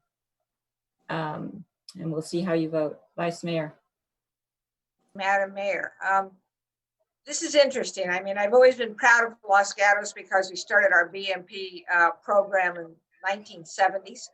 And some of the cities in Santa Clara County don't even have one yet. So I'm proud of us. I think what we've done is great. I also think it's very interesting this evening. The four of us don't have an exact meeting of the minds on what we want, whether we support the motion, whether we don't. But we're alike in the sense that in one form or another, we want to create more below market price units for more individuals. Now, when I heard listen to the people at the community meeting, I was convinced that we shouldn't go up to 120%. But if that's what it takes today to approve a motion that makes what we have better, I'm willing to support it. I thought Ms. Sayak's amendment was very well taken, and I appreciate it. I look, however, at Mr. Paulson's numbers here, and if you have 135,900, that means you could have two people earning 65,000, or the 89,750, you'd have two people earning 45,000. I would really like, ideally, to push those numbers down and not have them at 135,900. But having said that, what we're doing is balancing between something that's better versus something else that's better. So I will be supporting your motion. Any other comments on the motion before I call the question? Councilwoman Sayak. And I wanted to go to a comment that Councilmember Rennie had about, and I'm looking at page 3 of 26, that word should, understanding the flexibility that is behind it. And I'm just wondering if I like the idea of flexibility, but I do also see Councilmember Rennie's point of should seems to be an encouragement of one way. Does staff have any so my question is, are there any recommendations to even soften it even more so that we can come to agreement on what it sounds like? We want flexibility. We want to give the developer the option without guiding them towards one. And so does staff understand? Should it really, is that conveyed to applicants? So for us, that is clear. We could soften the language a little bit more. On the fly, off the top of my head, maybe you start that paragraph out with generally, comma, or typically, comma. And so you've got the typically they should, generally they should. It's softening the language somewhat, but ultimately developers are going to look at the ordinance. They're probably not even going to look at the guidelines. So we're going to have that dialogue from a staff perspective with them anyway, as we get them moving through the process and making them aware of these various options or opportunities. And so the question then for you as the director, we want to make sure that this is understood and documented. Would that be contained in some internal document so that all of your staff, regardless of turnover, understands that what we as a council are trying to convey with that flexibility?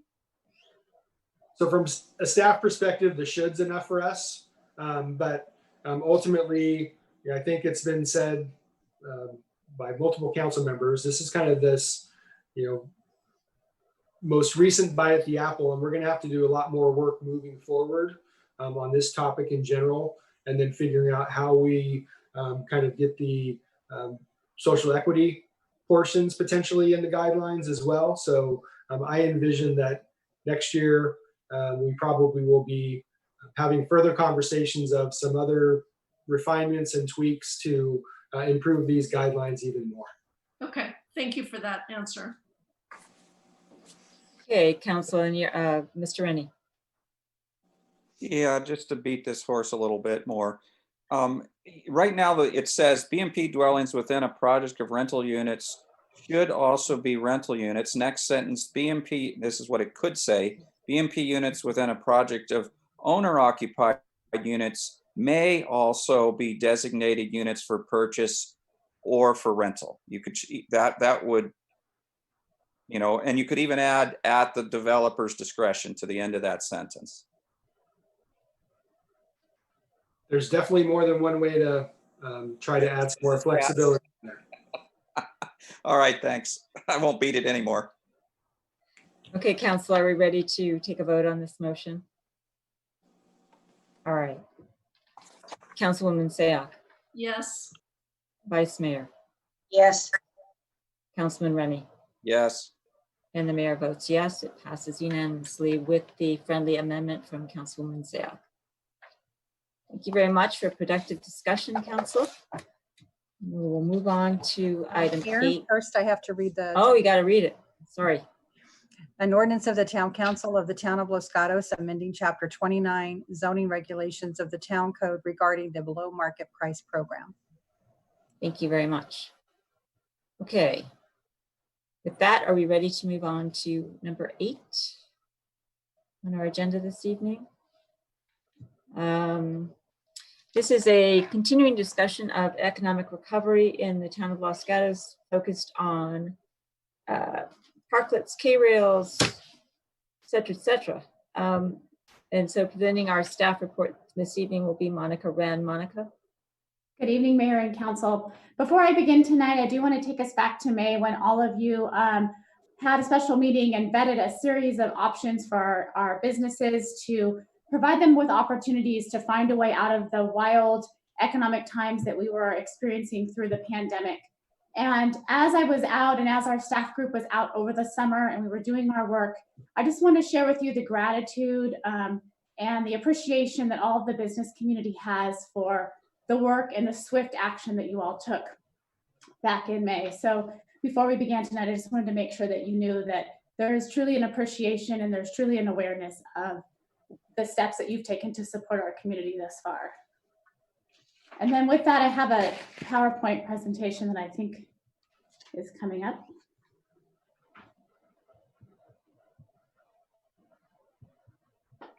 Great, thank you. You can move forward to the next page.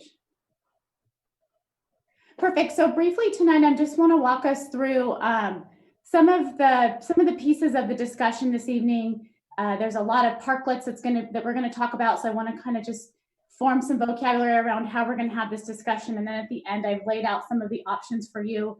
I'll move really quickly through this, and please, if you have any questions, feel free to stop me. So starting with our pilot program, our pilot parklet program that was adopted back in February of 2019. This was one that the council adopted as a public-private partnership with businesses. They can move forward with constructing a parklet, a semi-permanent parklet on our roadways.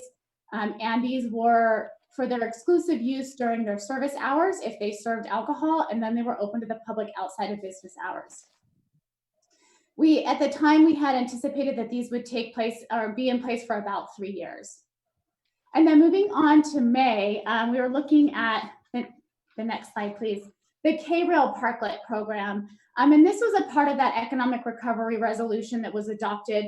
And this is where we brought back the K-Rail and we provided outdoor space for businesses to use for either seating, for retail, for personal service, whatever they needed to make some adaptations so that their business could continue to operate through the pandemic. Equally, we enacted some options for those who aren't in downtown and don't have that public space on the street. So on the next slide, we briefly highlight some of those other things that were brought into place. And that was allowing businesses to and shopping centers to reduce their parking requirements so that they too could have outdoor seating, outdoor service areas. The resolution also allowed for some reduced fees with CUPs, with the town absorbing half of the cost of CUPs for many of our businesses. And really we were focused on number one, retaining those businesses that we have. And then number two, attracting businesses, because we do know that through the pandemic, there have been some business models that are thriving. There are people still looking to open businesses. So I am happy to report that we've seen both. We've seen retention and we've seen some attraction take place. And then through all of the economic recovery agreements and through all of the parklets and the parking and just the different nuances, what's really been a silver lining has been the increased individualized assistance. So through this process, I've been able to connect one-on-one with a lot of our business owners, a lot of our property owners, get to know them, get to know their stories, and then really help them apply the economic recovery in a way that fits their business model. So finally tonight, the next two slides kind of outline the discussion. I don't need to walk through them now for you in the interest of time, but basically what they do is they walk through a report and they pull out those questions that we have that were kind of embedded within the recommendation. So the hope here is that it kind of helps guide the conversation through tonight for the council. And then we can always circle back or we can add or change anything that you all want to discuss as well. That concludes my report and I'm here for any questions. Thank you very much, Ms. Wren. Are there any preliminary questions for Ms. Wren before we hear from members of the public? Mr. Rennie. Thank you, Mayor. I want to ask this just to prompt any comments from the public also. In part of our staff report, we're talking about buying planters and providing sort of these parklets long term. We're talking about effectively allowing parklets that the users haven't had to pay for. And so the first concern I have is we've had, we started this parklet program where we've had some businesses and property owners go in and spend a lot of money to build a nice parklet. And so I'm worried about the fairness of somebody spent $150,000 to build a parklet and then we give the guy next door one for free. Currently, it's really short term, but if we make this even any longer term or we're buying planters for them, have you heard any concerns from those that have been shelling out the big bucks about us kind of giving space for any period of time?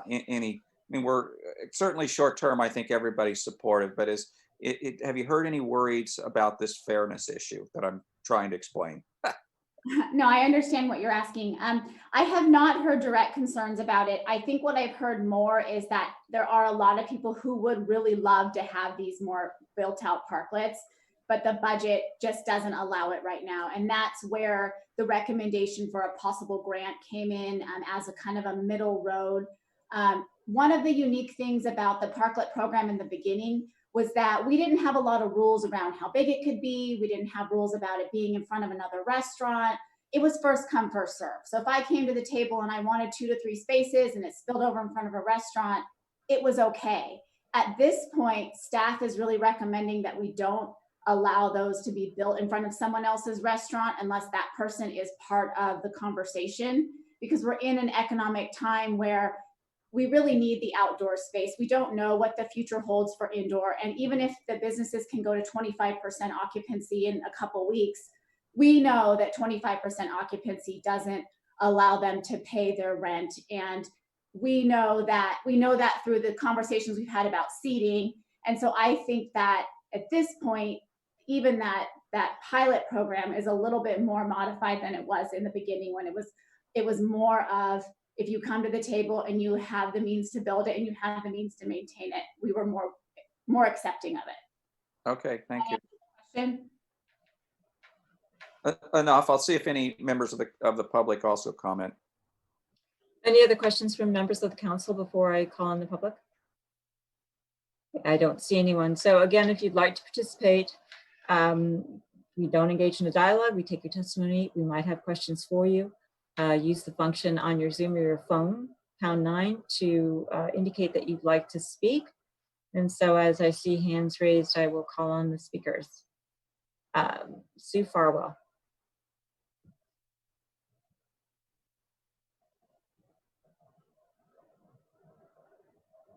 And when I do call on you, just unmute yourself and start talking. If we can't hear you, we'll let you know.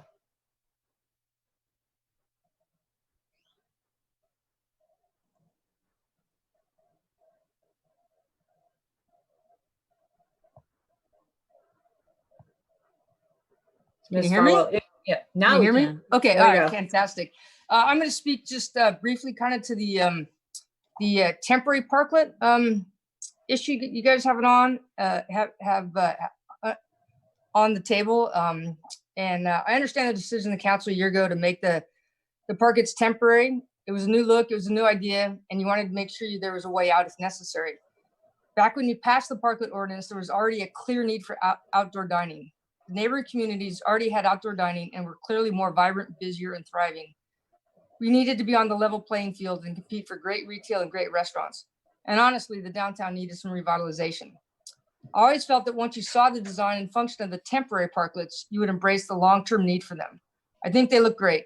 Of course, I'm biased since I, along with my tenants, Terry, Andrea, Anna, and Stefan, designed the parklets. The function and the different personalities given to the parklets with the different tables, chair designs, different umbrella and shade canopies, various colors, all give a great look to the downtown. As Rob Rennie pointed out, please remember these parklets are not temporary from the price standpoint. The design requirements are $60,000 to $100,000 to build, and you still need to outfit them with tables, chairs, shade coverings, heating, etc. I truly felt that the risk to build the temporary parklet at that price for 1 year to 3 years was pretty steep, but I also truly believe that you would see the benefit of the parklets and extend the use to permanent until there's a major infrastructure change downtown. Now more than ever, you need to make these temporary parklets permanent. Now is the time to embrace the proactive and protective approach for all our businesses in Los Gatos. The option for parklet dining should be extended to all of Los Gatos where appropriate, and you need to continue the K-Rail to fully operate until we are over 100% post-COVID. I commend the council for being proactive previously, approving the temporary parklet program, and I know the council will see the need tonight to be proactive and approve the parklets as permanent. Couple comments for Rob Rennie and for anyone else that is considering this. We built the parklets. They're quite expensive.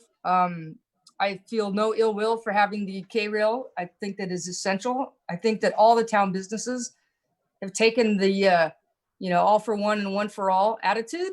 And that if we can all survive this and get post-COVID, then it's time for the K-Rails to go away and it's time for people to step up. And if there's a grant program, it'd be great. We need more of the temporary parklets throughout town. One thing is to consider is if there is a grant program, perhaps there's a way to retroactively help out those that step forward and we're willing to take the risk and spend that money and show the town how important the parklets are. And as you can see now with the COVID, it's critical. So that's it. Thank you, Ms. Farwell. Are there any questions for the speaker? Seeing none, the next hand I see up is Matthew Hudis.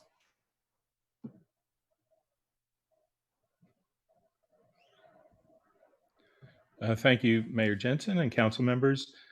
I'm going to address my remarks mostly to the last part of the statement that says provide direction on pilot parklet program and economic recovery initiatives. And so I want to, obviously Ms. Farwell and others are going to be much more expert in terms of the specific questions on K-rails and temporary parklet, but I wanted to address really the economic survival post-pandemic so that we actually thrive on the other side. And we need to do more than K-rails. And so my suggestion are 6 points. One is immediately reallocate the balance of the 1.9 million from the beautification budget to recovery for small businesses. Find at least 3 million from other projects that do not need to move as quickly, creating a $5 million revitalization fund, not to be used or given to individual businesses, but to be used for projects, not just downtown, but across the whole town. And number 2, explore some new funding sources via public-private partnerships, state and federal programs. And then number 3, stand up an economic revitalization board with the best retail, financial, and entrepreneurial minds in the town. This board could make recommendations of less than 100,000 to the town manager and more than 100,000 to the council for approval by the council.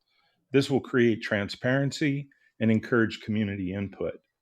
The 4th thing is to accelerate parking improvements of the Dixon report. Motorists need to be directed to available parking, and we could start with just better physical signs while moving to electronic wayfinding.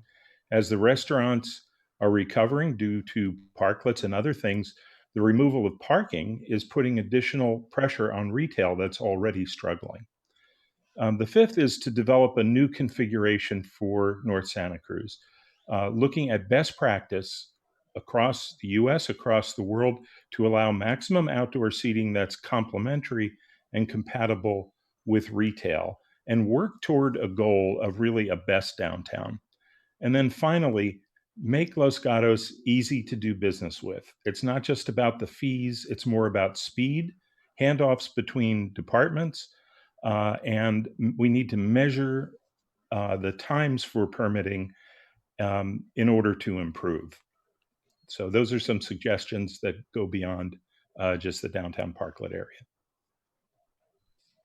Thank you. Any questions for Mr. Huditz? Seeing none. Maria Ristow.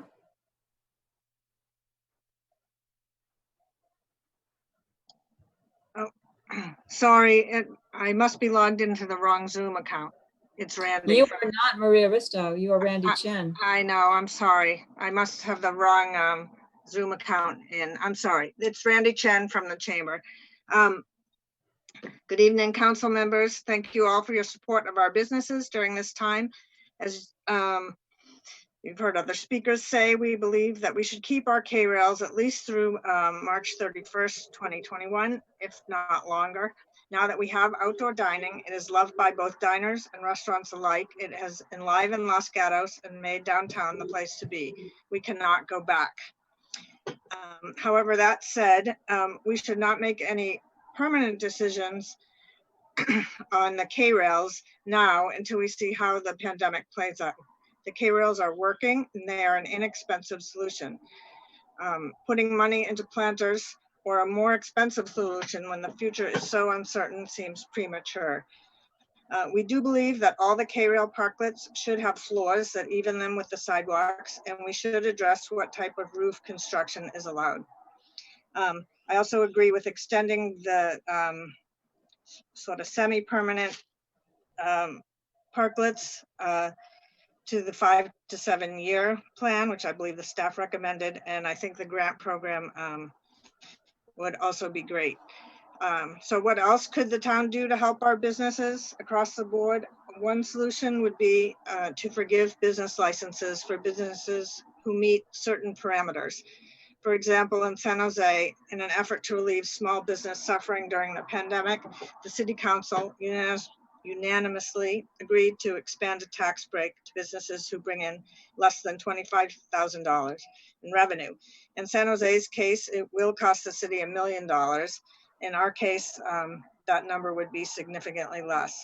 Even though business licenses are not very costly in Los Gatos. Right now, that few $100s can make a huge difference to our small businesses who are struggling as a result of the pandemic. And lastly, I'd like to thank you for funding our Los Gatos and Lights. We believe this will bring people to town to shop, dine, and visit, and instill a sense of pride in our community. Thank you. Thank you, Ms. Chen. Any questions for Ms. Chen? Okay, I don't see any. Donna Novi. Oh, good evening, Council. This is Donna Novi from the Pastaria in Los Gatos, of course.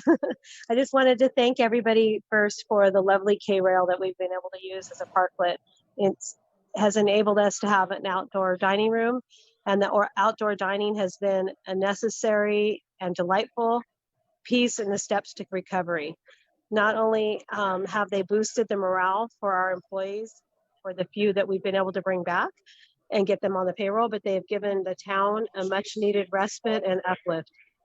The outdoor dining has improved the vitality of our town, and I hope that you please consider extending the lease on the K-Rail parklets for the fall to the fall of 2021. I know that sounds a little bit crazy, but we all understand we'll never make up for the nearly 7 months of lost income, but being open indoor will be an added, if we have the added addition of outdoor dining, it could really help a lot of us. And I just want to thank you once again for the outdoor dining lifeline that you threw to us. We were able to make it our own and make it pretty, and wasn't the prettiest thing to start off with, but we're really pleased with it now. We get a lot of really great feedback from our customers and people from other outlying towns like Campbell and Saratoga. They really seem to enjoy our, our outdoor dining scene, and they feel like they're in Europe. So thank you again for that. Thank you, Ms. Novi. Questions for the speaker? I don't see any. All right.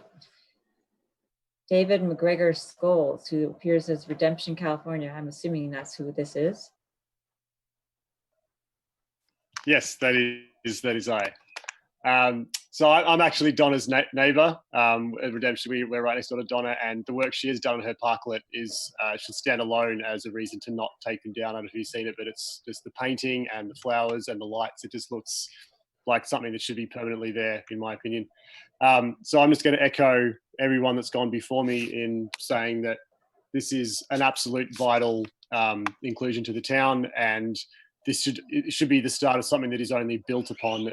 As far as parking goes, it seems that it really hasn't been an issue over this summer. I know with the COVID sort of situation, it's changed it, but if this is the kind of the new norm for Los Gatos, having the outdoor and having the parklets, it does seem to make sense that we can build on this and make it a more permanent situation, and people might forget about the parking, and they might just actually, realize that the downtown and the vibrancy is worth trying to look for a parking spot.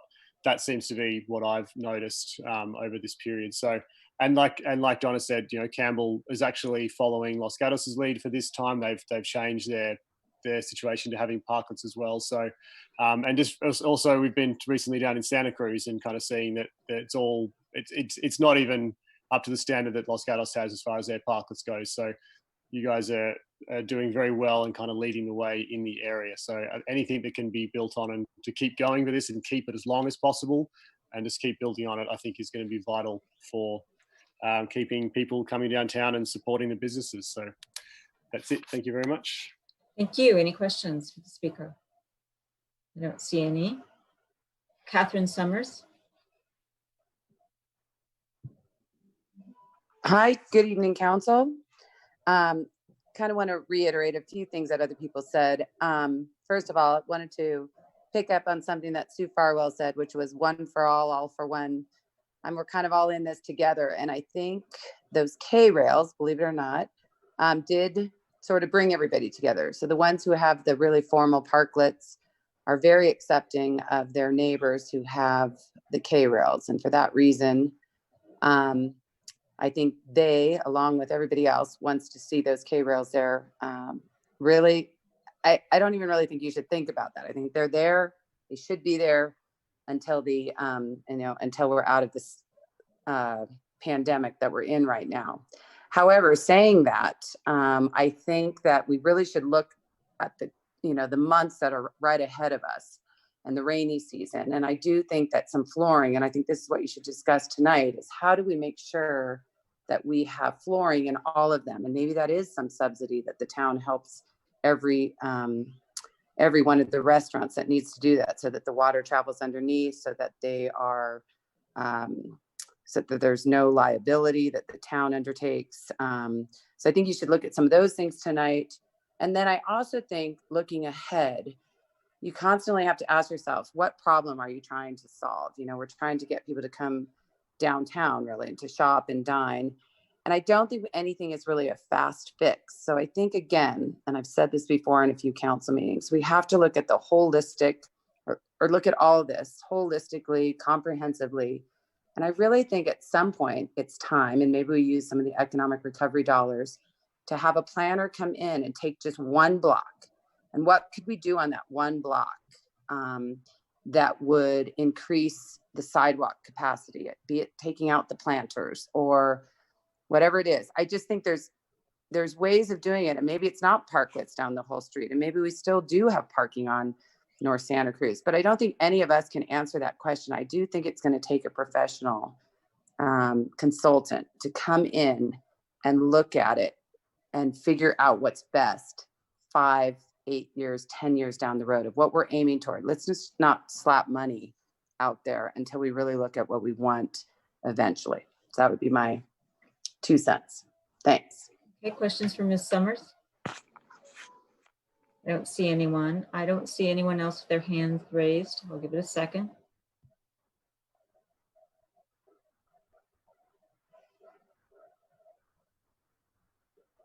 Okay, seeing no one else, I'm going to close the public portion of the hearing and look to the council for questions. Mr. Rennie, you're the first hand I see. Thank you, Mayor. Of course, I have questions. Let me start off with a few. Not really relevant here, but the Dixon, but related. The Dixon parking report was mentioned.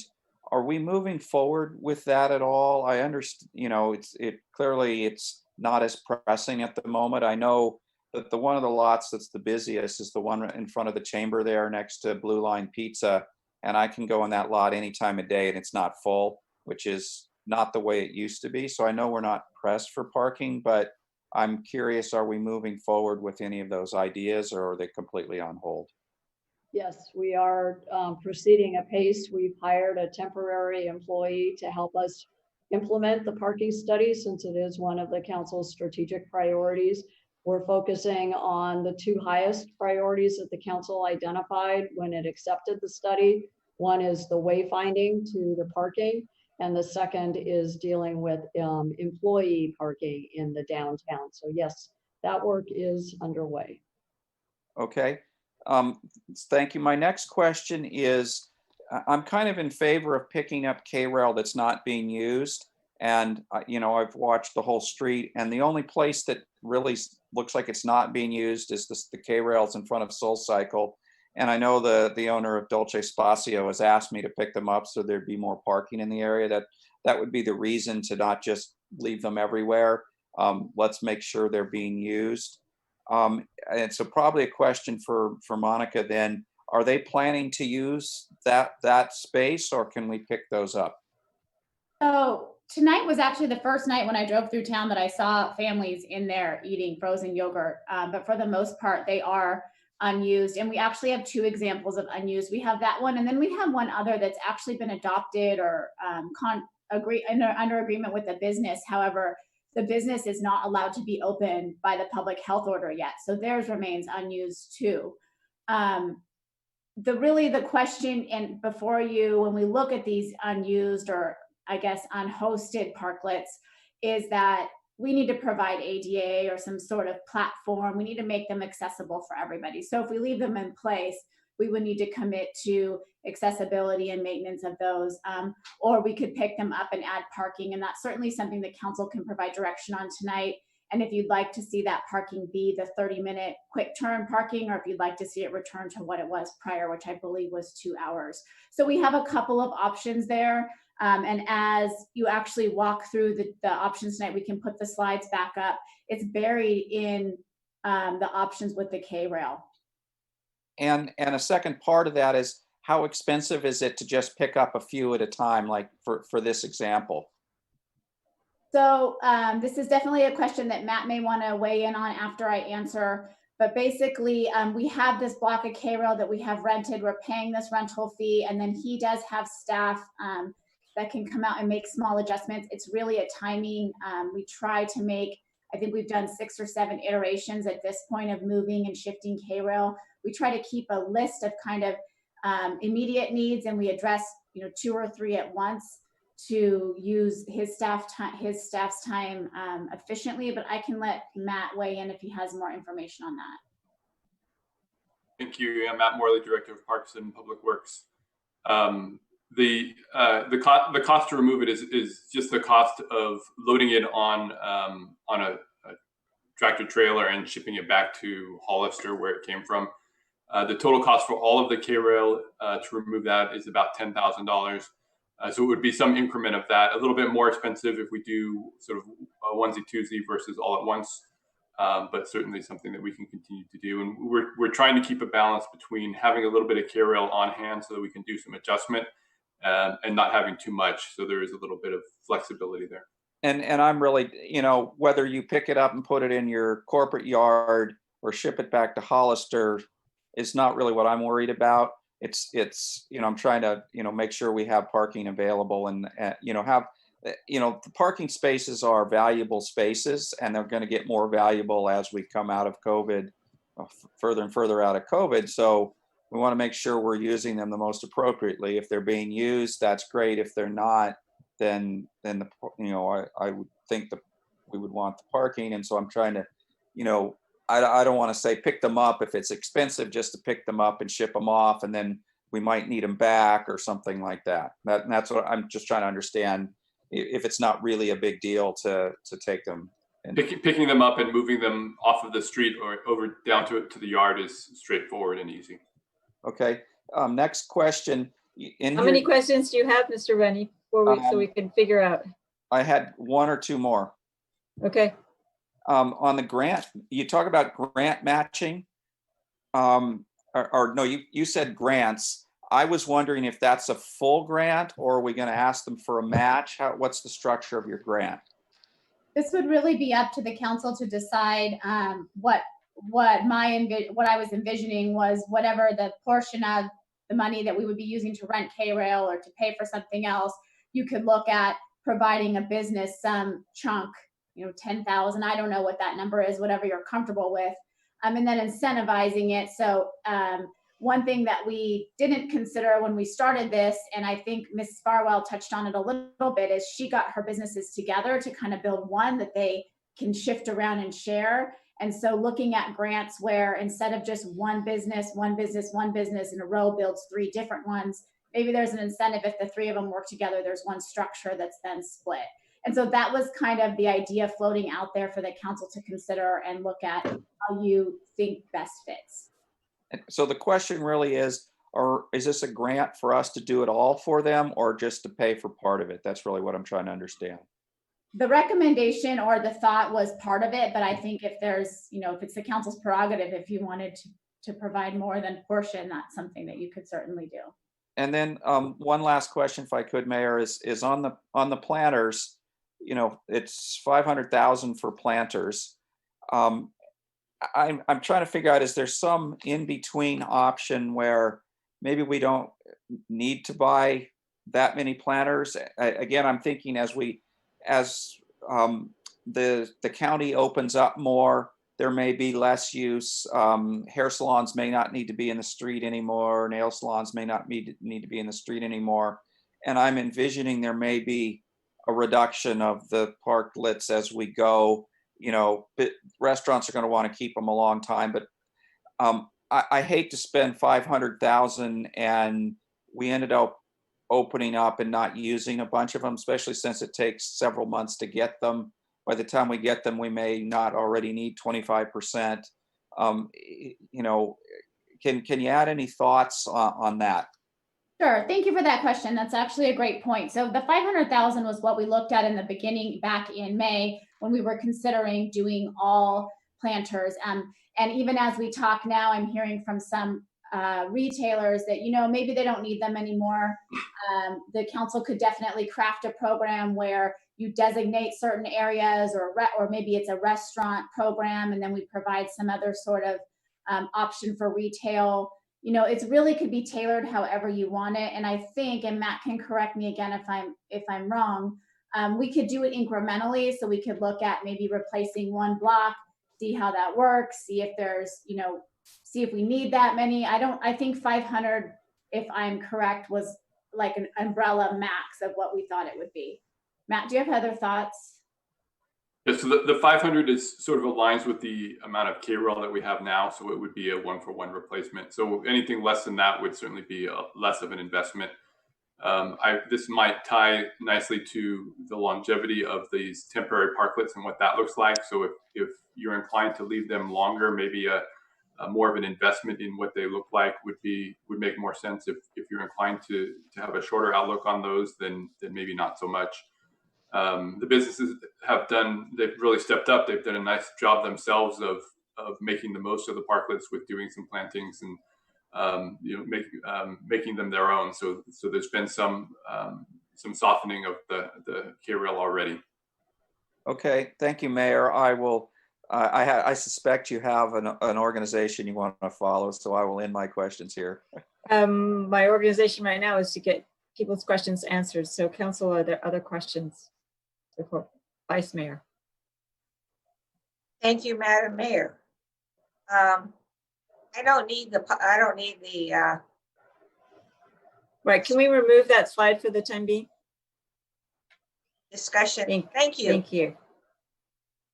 In the staff report today and in our written staff report, a lot of issues were raised. And so the way I went through my analysis is I made a list for myself of things that I think are, for me, givens, if they really need to be done. And then I had a list of some that were more like variables. On my list of givens, we are now, in the fall. We are heading toward the holiday season. Holiday season, we all know, is the most important for especially our retail. Our holiday season may be different this year, but it still nevertheless is the most important time of year for retail. So with that in mind, I believe that whatever we do, we need to take steps that will support our retail. We need to benefit not only downtown, Santa Cruz Avenue, Main Street, but whatever we do to benefit retail and our businesses needs to be go throughout the town. I believe that we should remove any non-used parklets. If I walk around downtown, which I do, I can see which ones aren't being used by the businesses, by the restaurants, and which ones are. The ones that aren't being used, I would remove them because that gives more access to our retail. I would, and this one for me is a given. The only issue is who. For the parklets that remain, and I'm talking about the ones that, the K-rail ones, they must be code compliant, ADA, drainage, structure, heater, etc. I don't have in my own mind a firm concept of who does what, but it needs to be done, and it needs to be done basically immediately. And I would not have pop-ups in the sense that I don't want more businesses competing with our existing businesses. By way of example, if somebody thinks a coffee pop-up is good in their store, in their parklet, then I would do somebody's local coffee roasting company, Great Bear, something like that. So those are the concepts that I feel comfortable with. The one that I haven't put my arms around yet is the issue of timing. There are so many variables, most of which we don't control. We now know, as of yesterday, we now know that restaurants may be able to open up 25% inside as of next week. But something could go wrong and maybe they can't. But right now, that's the reality. We know that if that happens, it may close down. So timing, in my mind, I'm actually looking for guidance from the other council members, the staff. So timing is an issue. But the one thing that seemed reasonable to me is to have some date or time frame that everything would be reviewed again. I think this was in the staff report. March of 2021 just seemed like a good time to revisit these issues. And lastly, I like the idea of Mr. Hudes, where he was talking about a group of residents, businesses that get together and formally analyze all this myriad of issues that we have to deal with in our town, especially with regard to financial help for our businesses, and where that money's going to come from and how that whole thing is going to proceed and what it's going to look like. Thank you. Thank you, Vice Mayor. That was definitely not a question. So that means that I'm going to go to other council members. I was hoping that we could actually go through not the slide that was up from Ms. Wren, although it was helpful, some of the questions that are posed in the staff report, but since we've gone down a different track here, I'll call on Councilwoman Seah. Thank you. I do have a question of staff with regard to the overhead coverage. Could you, I'm having a hard time visualizing what exactly maybe some businesses have suggested. What you have here, prefabricated corrugated awning covers. I'm not quite sure what that looks like and how stable these structures are. So do you have any sense of what people are proposing? Well, since the report, I actually have been working with the fire department because part of the discussion is that we have a building code, we have a fire code, we have folks using pop-ups. So, and then we had the issue come through where people have been using the fabric sails and they want something a little harder that resists water. There is like a fiberglass, sometimes it's tin and it's kind of wavy. It's a big sheet that you can bolt to posts. And that's what I think the question was. It was specifically the corrugated patio cover. But I think in general, what our businesses are looking for is, do we have guidelines? There are so many things out there.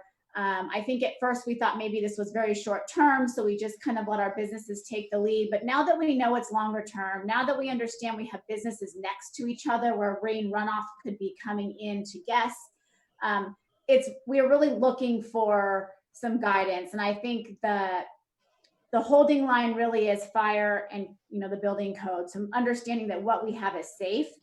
And then that's where the conversation of heaters gets layered in there. Sure. So I think businesses are looking for something rain resistant and then also looking for a way to keep guests comfortable. Okay, but there's nothing that we can look at to say yes, no, yes, no. It's more of the concept. Like with the concept of yes, work with the businesses to provide some kind of coverage as long as it meets building code, fire code, and doesn't create additional runoff. Would that be sufficient guidance for staff? Sure, I think, and I guess I'm sorry I didn't really lay this out clear enough. I think part of the question is does the town want to invest in something where, let's say there's 3 restaurants in a row or 3 parklets in a row, including a retail, and we do some sort of structure, or we offer some sort of assistance where there's one structure that goes the whole span of that parklet. Does that make sense to the council? Does it make more sense that each business comes in individually and we say, okay, you're allowed to either use an umbrella or a 10 by 10 pop-up with the fire code rating? So I guess what we're kind of looking to you is there an investment we want to make to provide this weatherproofing? Are there ideas about the look of it? Should it be the same? Should it be something that we work with folks on? Or should we create 1 or 2 menu items that they can choose from? I see. Okay, that makes sense. Thank you. And that was Did really you- the only question. Actually, no, I take that back. I have a second question. And it might be more for the town attorney. So there's a lot of discussion on ADA. Because these are public streets, that responsibility really is on the town, isn't it? So each K-Rail parklet, they're required to sign indemnification and have insurance. But if something was to happen, either because of, illegal heaters and there was a fire, or because of an ADA issue, we certainly would also be sued, and we would hope that the indemnification and insurance would hold up. So that's my main concern, is that, and when it began in March, I don't think any envisioned we'd be sitting here in October still discussing it and continuing until March. So my push, as Vice Mayor Spector said, is to get them in compliance. And some of them have. I mean, I would actually say probably a majority have built structures to meet ADA requirements. So I certainly, from my standpoint, because that will alleviate a lot of our exposure, because like you said, they are public streets. Okay, thank you. Okay. Further questions? Did you want to, since you have the floor, Councilwoman Sayoc, Sure. the Vice Mayor went forward and said what she preferred and what she didn't prefer. Okay. Why don't you go ahead and do that so that we can then maybe proceed to see if we've got consensus on any items? Okay, and what I'll do is I'll just follow the staff report and That would be great. they have there. In general, the pilot parklet, actually, I would be in favor of keeping it permanent, but understand if we want to, at least at a minimum, come back and reevaluate at March 2021, I think that's reasonable. A lot of our business are putting significant investments in this. I like the different looks. And so, to your point, Ms. Wren, of do we want a consistency? Do we want our 10? I actually like how each business is putting their own flavor and character to the different parklets. So with regards to the coverage, fire safety, code safety, all that is paramount, but as well as having, I guess, good neighbor sharing so that one doesn't spill over. But I'm open to the ideas of coverage that meet their needs, that I think I'd like to defer that really to staff, because I'd hate for it to be delayed because things were coming back to us on a one-on-one basis, case-by-case basis. The leveling platforms and ramps, I agree with the town attorney. This is, I'd hate, at a very minimum, the ADA, I think the town should make those investments to help businesses that aren't already there. So I would like to see that move forward. And with regards to the unused parklets, definitely let's, those that aren't being used and won't be used in the foreseeable future, if we can put those aside. I very much would want that to free up some space. Also, it's not as, it's just not as, it doesn't look as nice. But overall, I think what I'm trying to, the biggest theme for me is let's continue the theme of what staff has been doing, with continue to work with the businesses. I'd rather provide flexibility and defer judgment to you. Let's make sure that all ADA codes, fire codes, and building structural codes are met so that it's safe for any of our visitors and residents. But in terms of the way it's coordinated and what it looks like, I personally like that differences so that each business gives its own flavor and character to it. And with regards to longevity, I like having them out there. I like the idea of a grant. For sure, a grant matching versus a full grant. I'm not in favor of the planters. I think it's an unnecessary cost. I like the way the K-Rails look already, but I could see an incentive using grant funding to make things more structurally permanent, so that a lot of the issues that we're discussing, we won't have to revisit a year or 2 years from now. Thank you, Councilwoman Sayoc. Before I go to Mr. Rennie, who already, I'm going to just jump in with my own, because I largely agree with Councilwoman Sayoc. I absolutely believe that the parklet should be permanent. I think that we have gotten the opportunity, as Ms. Farwell said, to experience outdoor dining and outdoor experience on North Santa Cruz. We're set up perfectly for that. And now we've had the opportunity to, I was going to say, to see that the sky hasn't fallen, but you never know with the fires. But at least it hasn't fallen because of K-Rails. So I think that the parklets are a great addition to the downtown. I would love to see them go, all over town where they make sense, frankly. And I do believe that there should be an equal opportunity for people to do that. And it's contained in the staff report that private businesses or shopping centers can continue to use those parking lots as they see fit. And I think that should happen. But this is a really great opportunity to change the infrastructure and the downtown streetscape of North Santa Cruz, for example, without a huge investment from the town. So if we do use grants with matching, as Councilwoman Sayoc said, to incentivize those owners to make them nice and to make them part of our streetscape, I think that is the way to go. And I think people are used to it and like it. Overhead, for rain protection, I leave that to fire and heat. I leave that to fire, what's appropriate. Work with the town, as Councilwoman Sayoc said, to make sure that permitting and ADA is in place. The unused parklets, yes, I'm okay with removing them. However, here's my issue. I like the unified look of the downtown, and if we can, it's like widening sidewalks or whatever else, and now we finally have the space that we need to do all kinds of stuff. If there is, consensus on the council to remove those that are not being used, then I would absolutely insist that whatever space is created only be used for curbside pickup and only be used for if and when we get that opportunity. For example, bike parking or Uber or Lyft or alternative transportation, rather than having what I frankly think would be dangerous, parking in between the parklets like we had on the pilot program, which I thought was just a horrible idea. So if those rails are removed in places, I would really want them to be, that space to be used for curbside pickup, alternative mobility, etc., but not being replaced with regular standardized 1950s parking. I do not think the pop-ups are a good idea for reasons that have been stated by the Vice Mayor. What hasn't been addressed is the process streamlining and the permit fee reduction.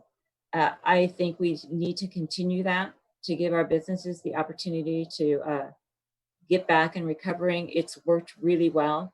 And thank you, Ms. Wren, and your staff and all staff, Mr. Morley, everyone, for making that work for our businesses so that we can continue our recovery. And I guess my theme throughout this is to get out ahead, do what needs to be done. Our state of affairs is not going to change anytime soon with our businesses. We can't rely on that. So why not use this opportunity to reimagine, reconstruct, and redevelop our downtown in partnership with our businesses and in partnership with our citizens? I don't think we need an independent commission. And that's why we have an elected council. So let's, those are my thoughts. And then I'm going to move to Mr. Rennie. And hopefully I see Ms. Pavetti taking notes. So I'm going to count on her to summarize what she's heard when we get to the end. So Mr. Rennie? Thank you, Mayor. I will sound similar. Well, first of all, with the removing the unused ones, though, my vision is removing large sections where appropriate, like Soul Cycle. There's nothing past Soul Cycle, and I think the next part, there may be something up at Forbes Mills, the next place. I don't think it's a good idea to remove K-Rail and have one space or two spaces where somebody tries to park. I completely agree. Yeah, just make that pickup, drop off, and what do you call it? Curbside pickup or mobility. Yes, curbside pickup. I agree with that. But again, sections like in front of Soul Cycle, if that's not going to be used, you could remove that, and it won't create that patchwork of parking that I think I agree with. In terms of the permanent, the parklets, everybody's saying permanent. In concept, I like the idea of permanent, but the caveat might be at some point in the future, if we do a streetscape redesign, maybe they'll be incorporated or maybe they'll need to be removed. So, you know, staff report says 5 to 7 years. I think we may not do a streetscape design faster than that. So, you know, permanent is probably too strong a word, but you get what I mean. The K-Rail parklets, I think we should keep those through at least next summer. I see us not recovering from COVID completely before then, for sure. Reassess at that time. I see an evolution, though, of, again, there may be sections where they're not used anymore because our whole street isn't restaurants. I envision the restaurants that don't already have something in what we're calling the pilot parklet program may want to keep theirs. I do like the idea of assistance. I like the you know, as Councilmember Sack said, a grant program, as I was kind of alluding to before. I would prefer that the businesses or the property owners have some skin in the game, that we don't just do it all for them. And, you know, I understand some may be more limited in their means than others. Maybe they do more of the decoration, and we make sure that there is a platform. You mentioned the idea. I don't think we need to force them to do one business at a time. I'm okay with the town coming in and say, well, it makes sense for us to build this structure for 3 units, as you mentioned, Monica. Again, I'd want them to contribute something to it. If it's we put up the roof and the platform, and they provide decorations, or however it works, I still want to have some skin in the game by the owners there. You know, my vision is, again, as it scales back, come next summer, we may say, well, we're going to keep some of those even longer than next summer, even though COVID is over, because it makes sense for our downtown. I'm thinking that, well, I'll just leave it at that. In terms of the, you know, covering, I think we need to allow them to have cover so they, you know, that something can happen during the winter. I think you need to have heaters so that people are willing to be out there when it's cold. There may be a fire issue with cover and heater. Maybe the corrugated metal is a way to have a heater that's safe, but I hesitate for unpainted corrugated metal because it starts to look like a shanty town. So I'd say you know, I want something that's tasteful, but you know, I'm going to leave that up to PPW to determine what makes sense. I think you've gotten criticism when we've done things that didn't look good, so hopefully you can guide it so that it's tasteful. And in terms of the pop-ups, you know, you mentioned coffee or food pop-ups in the parklets. I disagree with that. We've got at least four places up and down the street where you can get coffee: at the Great Bear Roasting Company, or at the brewing place, or Dolce Spazio. I don't think we need more coffee. I don't want to cannibalize their businesses. The same thing for food. There's a million places people can get takeout food, you know, from the bowl places, or the juice places even have some food, or the tea place has food. Andale takeout food. So I don't like the pop-up in the parklets. If there is building owners with inside spaces that are having trouble renting, I'm more willing to have them do some kind of pop-up. But I'm not thinking like a coffee shop pop-up. This is a different kind of pop-up idea. Continue our process streamline. I agree with. Did I cover everything? I think I covered all my notes. Well, we have opportunity to come back if right. There's something you missed, but I was hoping to, Mr. Betty, I think I heard consensus on some areas. Why don't you let us know what you heard? Thank you. And I'm going to go through the staff report just to make sure we're all using similar language.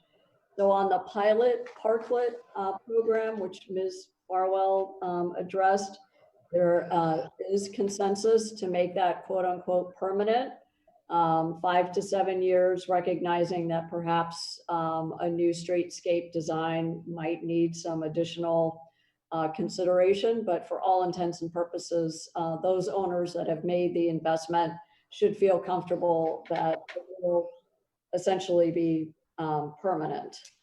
With respect to the K-Rail parklets, there was clear consensus that at least through March 2021, and then Councilmember Rennie mentioned through summer 2021, the Vice Mayor suggested that we might want to revisit this in March and maybe the council extends it.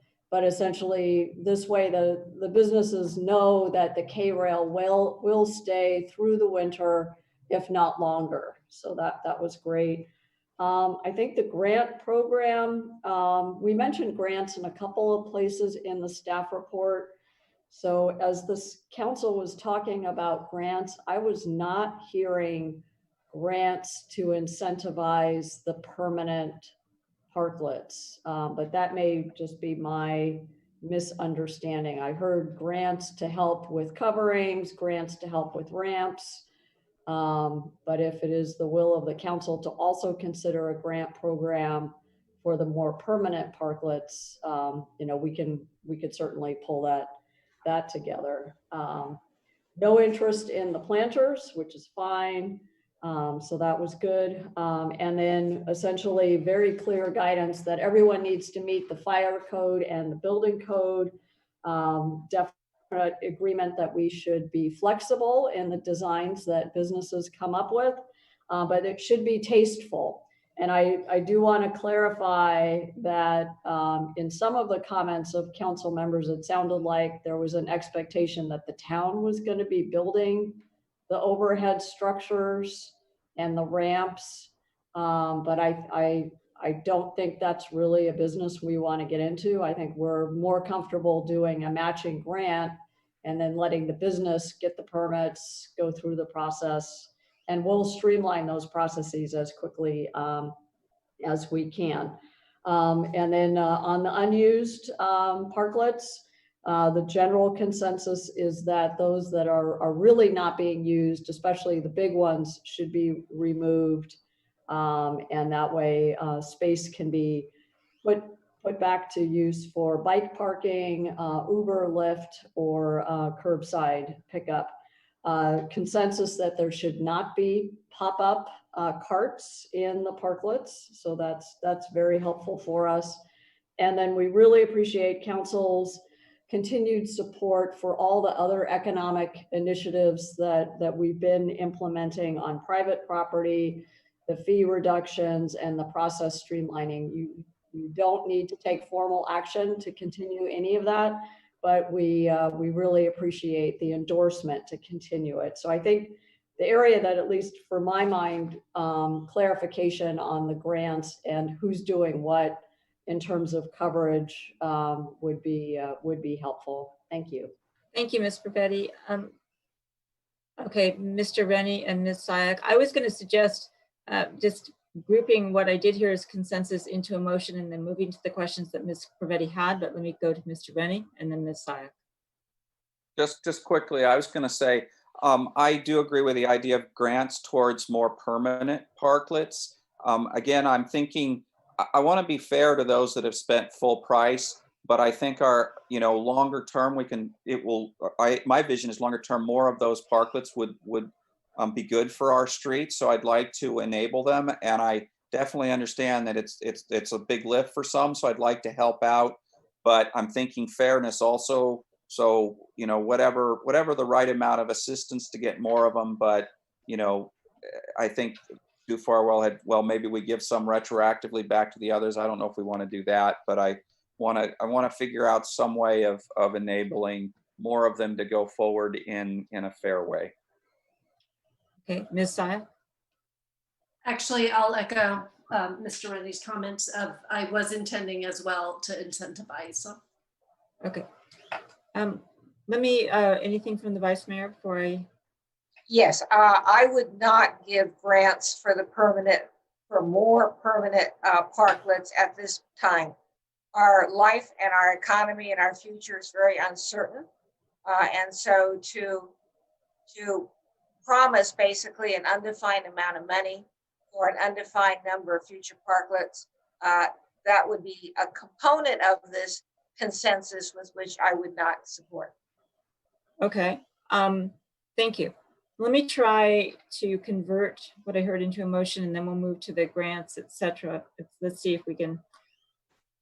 So I'll make a motion based upon the summary that I heard from Ms. Pravetti, and hopefully my notes have captured that as well, that we continue parklets on a permanent basis, at least through March, and 5 to 7 years, depending on how it goes. But certainly the motion is that to support a continuing parklet program and continuing existence of the parklets in place.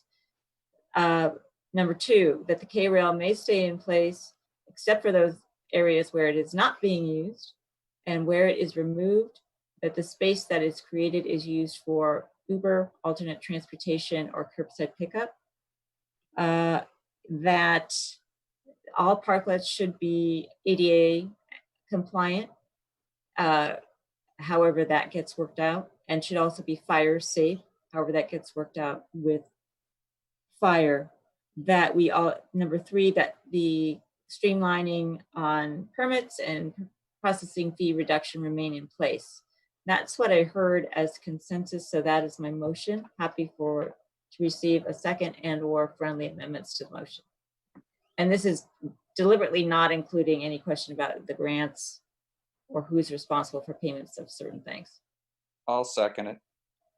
Okay, discussion on, yes, Ms. Pravetti. I just was wondering if you wanted to add the pop-ups, because I Oh, yes, I'm sorry, yes.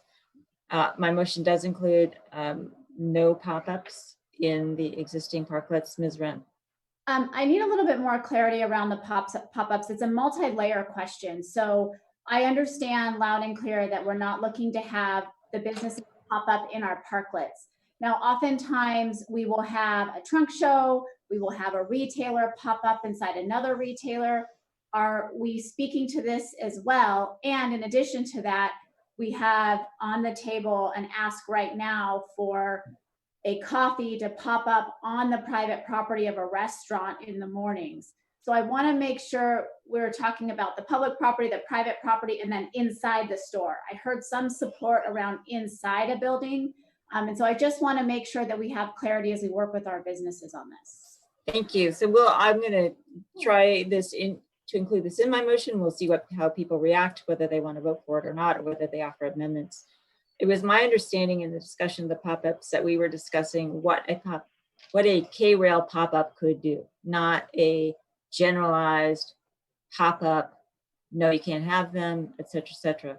My intent was to be directed just toward the K-rail parklets that we have, because that's what I understood the discussion was. So my motion goes only to pop-ups that now can occur within an existing K-rail parklet, or one that's already been built under our program. That's what I understood. So if somebody wants to change that or offer any amendments to that. I can my second. Okay, you continue your second, okay. So this is basically permanent parklets, ADA compliant, fire safe, no pop-ups, continuing with streamlining and reduction of fees, I believe is contained in this motion. Mr. Schultz. So I'm still not clear on the pop-up, and I think Ms. Wren gave a perfect example of the situation we're in right now. A restaurant has a CUP and has operating hours from 8 a.m. till 10 p.m. That restaurant traditionally has never been open in the morning, but now wants to use the K-rail area to bring in a subtenant to sell coffee. That's number one. That one's the complicated one. The easy one for me is you're a retail store, you don't have any restaurant CUP, and you want to sell coffee, you want to do some type of restaurant or food. To me, that's an easy one. You don't have a CUP, that's not within your CUP regulations. Therefore, it's not allowed. You'd have to amend your CUP to also be a retail store and a restaurant at the same time. So I'm not sure you answered Okay. that as to that first question of if they really do have a CUP, but traditionally have never provided that service, if it fits within their CUP, in my mind, they could do that. And we don't regulate whether someone wants to use a subtenant for a restaurant if they wanted a little part of their restaurant inside, that they'd be able to use that K-rail area. But that's what I want to clarify if they All right. can't use that area. Okay, so I'm going to continue with my motion. We'll see what the council thinks. What I heard from council members is we have plenty of places that sell coffee. We have plenty of places that sell food. And that we are not gonna, because you now have a pop-up parklet, that your business model or your CUP changes so that a retailer now becomes a coffee shop, or a restaurant that was never a coffee shop becomes a coffee shop, or things like that. My motion was directed toward, to answer your question, Mr. Schultz, I would say, no, they can't. If they have an existing CUP and they've traditionally not been open, can they suddenly put a pop-up vendor for coffee in? I'd say no, unless they wanted to change their CUP. My motion that I'm trying to summarize what I heard the council say is that no, we don't like the idea of a pop-up in the parklet context, whether you be an existing CUP granted restaurant, retailer, or whatever you are. Perfect. At least That motion's that's, so clear that's then. my motion. Okay. So That makes Mr. it very Rennie, clear. is that your understanding? Yeah, yes, I agree. Okay.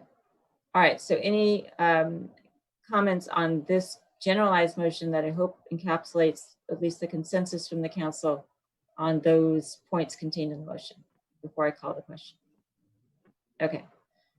All right. So Mr. Rennie, Aye. Councilwoman Sayoc, Aye. Vice Mayor, Yes. and the mayor votes yes. So that, thank you very much, council. That contains those questions.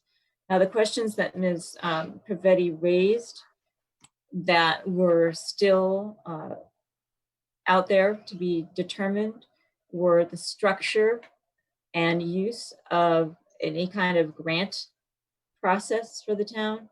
And as I understood it, and the town's participation in any, if any, in constructing or bringing these parklets up to code. Or have I gotten that right, Ms. Pavetti? Okay. All right, so I'm going to start the grant discussion with the Vice Mayor, just to make your point, your position more clear on use of grants or not use of grants. I think that you had raised that issue. So hopefully you can clarify that for us. Well, I can't right now, but I'll think about it. Okay, all right. So Councilwoman Sayoc or Mr. Rennie, any further thoughts on any use of grants? Councilwoman Sayoc. So I don't expect our staff to be building any of these structures. And when I look at the grant process, I definitely want to incentivize permanent parklets. And for the time being, what I'm imagining, if we stay with the K-rails, I want to utilize grants to help businesses that are not able to make it ADA compliant, to make it ADA compliant. Okay. Any other discussion on this issue? Or if not, I'm going to invite Councilwoman Sayoc to make that into a motion. Well, the town attorney has a question, so I'm not Okay. sure. Just clarification on that issue about as we move forward and making them all comply with ADA requirements. There's been a lot of businesses that have already done that. So my question that comes to my mind is, ones that already have done it, would they be able to participate in the grant? They've already expended the money, a lot of businesses. Would they be able to recoup some of that past investment, or is it just moving forward with businesses now that still need to make that ADA, the ADA requirements? At this time, I'd like to move forward in getting them to ADA compliance. What I don't want, especially with winter and slippery pavement is anyone to have an accident on our public streets. And so I'm inclined to move it forward, and if that's the way to do it, to incentivize it through grants. But I'm not at this time looking to go and be retroactive. Okay. Mr. Rennie, I just is want that a motion, Ms. Zach? I'm sorry. Yes. Okay. Mr. Rennie.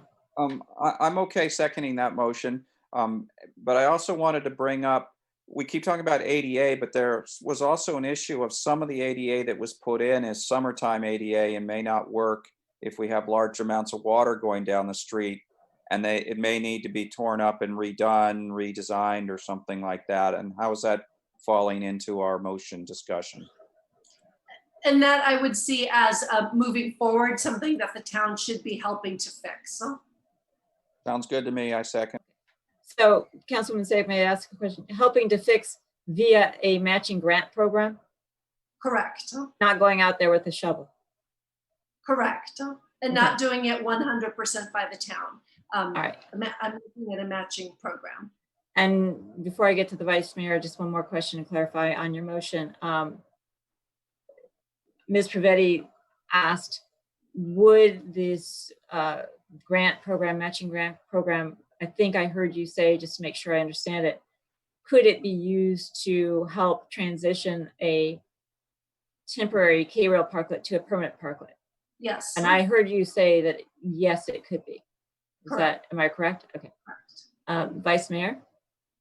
My question was with regard to this funding from the town. Do we have any order of magnitude as to amount?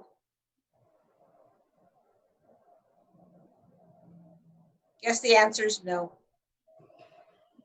We still have significant budget remaining in our economic recovery fund. We would need to look at what some costs might be for the ADA ramps, fixing drainage, et cetera. Matt may have kind of thumbnail estimates for us, but we do know that the permanent parklets, as testimony early this evening said, that's on the orders of thousands of dollars, and I don't see the town doing a 50% match for that. But maybe Matt can give us an order of magnitude of what ADA and drainage improvements would cost. Thanks, Laurel. I think you covered most of what I was going to say. It'd be nice to have sort of percentages, knowing what the full parklet costs are for the permanent parklets, and what percentage the town might want to contribute to that. You also sort of have an idea of what our remaining budget is in the economic recovery fund, so that could play into it as well. As far as making the existing sort of work with ADA compliance and making adjustments there, we have a little bit of work to do, I think, to do inspections of those and see what they look like. We haven't done that officially yet, so we may want to look through and make sure we've captured everything, and then identify for those that need to do the work in the drainage. There's probably a handful that need to do some adjustments to make it work through the winter. Address what that might look like and what the costs are. It's going to vary from parklet to parklet, but again, maybe a percentage of that cost, if the council has an idea of what that might, what seems fair, and then you could give us direction to move it forward, or you could ask us to come back with a sort of a more structured program if that's what would work for you. So Ms. Zach, as the maker of the motion, what's your pleasure on that? What I'd like to do is I'd like to prioritize the remaining money that we have in our downtown Revita. I forgot what the title of that, the 1.9, prioritize that so that it goes towards ADA for the temporary parklets, and that staff look at bringing back in the future. So in January, when we do a prioritization, what a permanent parklet pilot program would look like with the matching, and that would allow staff to have some time to give us magnitude of how much that would cost. But at least it gets us through the winter months. All right, Mr. Rennie, you had your hand up. I was under the impression we still have well over $1 million in that fund. I thought it was closer to $1.5 million. So I'm having trouble imagining how the ADA matching grants would get anywhere close to using that up.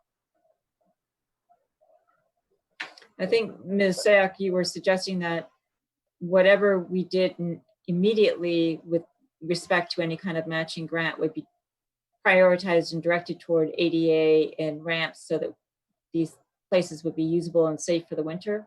And then that we would come back with staff recommendation for potentially matching grants to convert temporary to permanent. Correct. Is that your intent? Correct. And that would be part of the conversation at the beginning of the year of how to allocate funds. So. And that the funding come from our repurposed downtown streetscape fund. Exactly. What do we call it now? Economic Recovery Fund. Yes. And did you have any dollar percentage or dollar amount in mind? I don't have a percentage amount just because I don't, what's the context? I don't know how much each of these, we don't know how many parklets, we don't know how much it's going to cost. Listening to Director Morley, it sounds like there may be a little bit more analysis that the department may have to do. Okay. Unless unless staff do have that number. So Ms. I Wren, would. got it. Oh, I'm sorry. I would just say anecdotally, I don't know how many still need to comply with ADA and which ones do and which ones might have to make some revisions for drainage. But I've been at least told the one parking space is between $1,000 and $4,000 is what they're spending. So it's not a large chunk of money to build the structure so that, it's level with the sidewalk. And That's Ms. Wren, just what I've heard, between $1,000 and $4,000. thank you, Mr. Schultz. And Ms. Wren, you had your hand up. So we have 27 parklets in place and there's 42 businesses using those parklets. And then of those 42 businesses, 9 have built platforms. So some of those will bridge more than one business, but in most cases they do not. So you may have a discrepancy between one being compliant and one being storm drain okay and the one next door not. But if we are looking at doing something either per parklet, there's 27 in place at this point, and then there's 42 individual businesses using those. Okay. Given all that information, Ms. Sayak, would you like to restate your motion? I'm actually comfortable with it right now. I'm not precluding anything. I'm prioritizing the ADA work that needs to happen during the winter. And, Okay.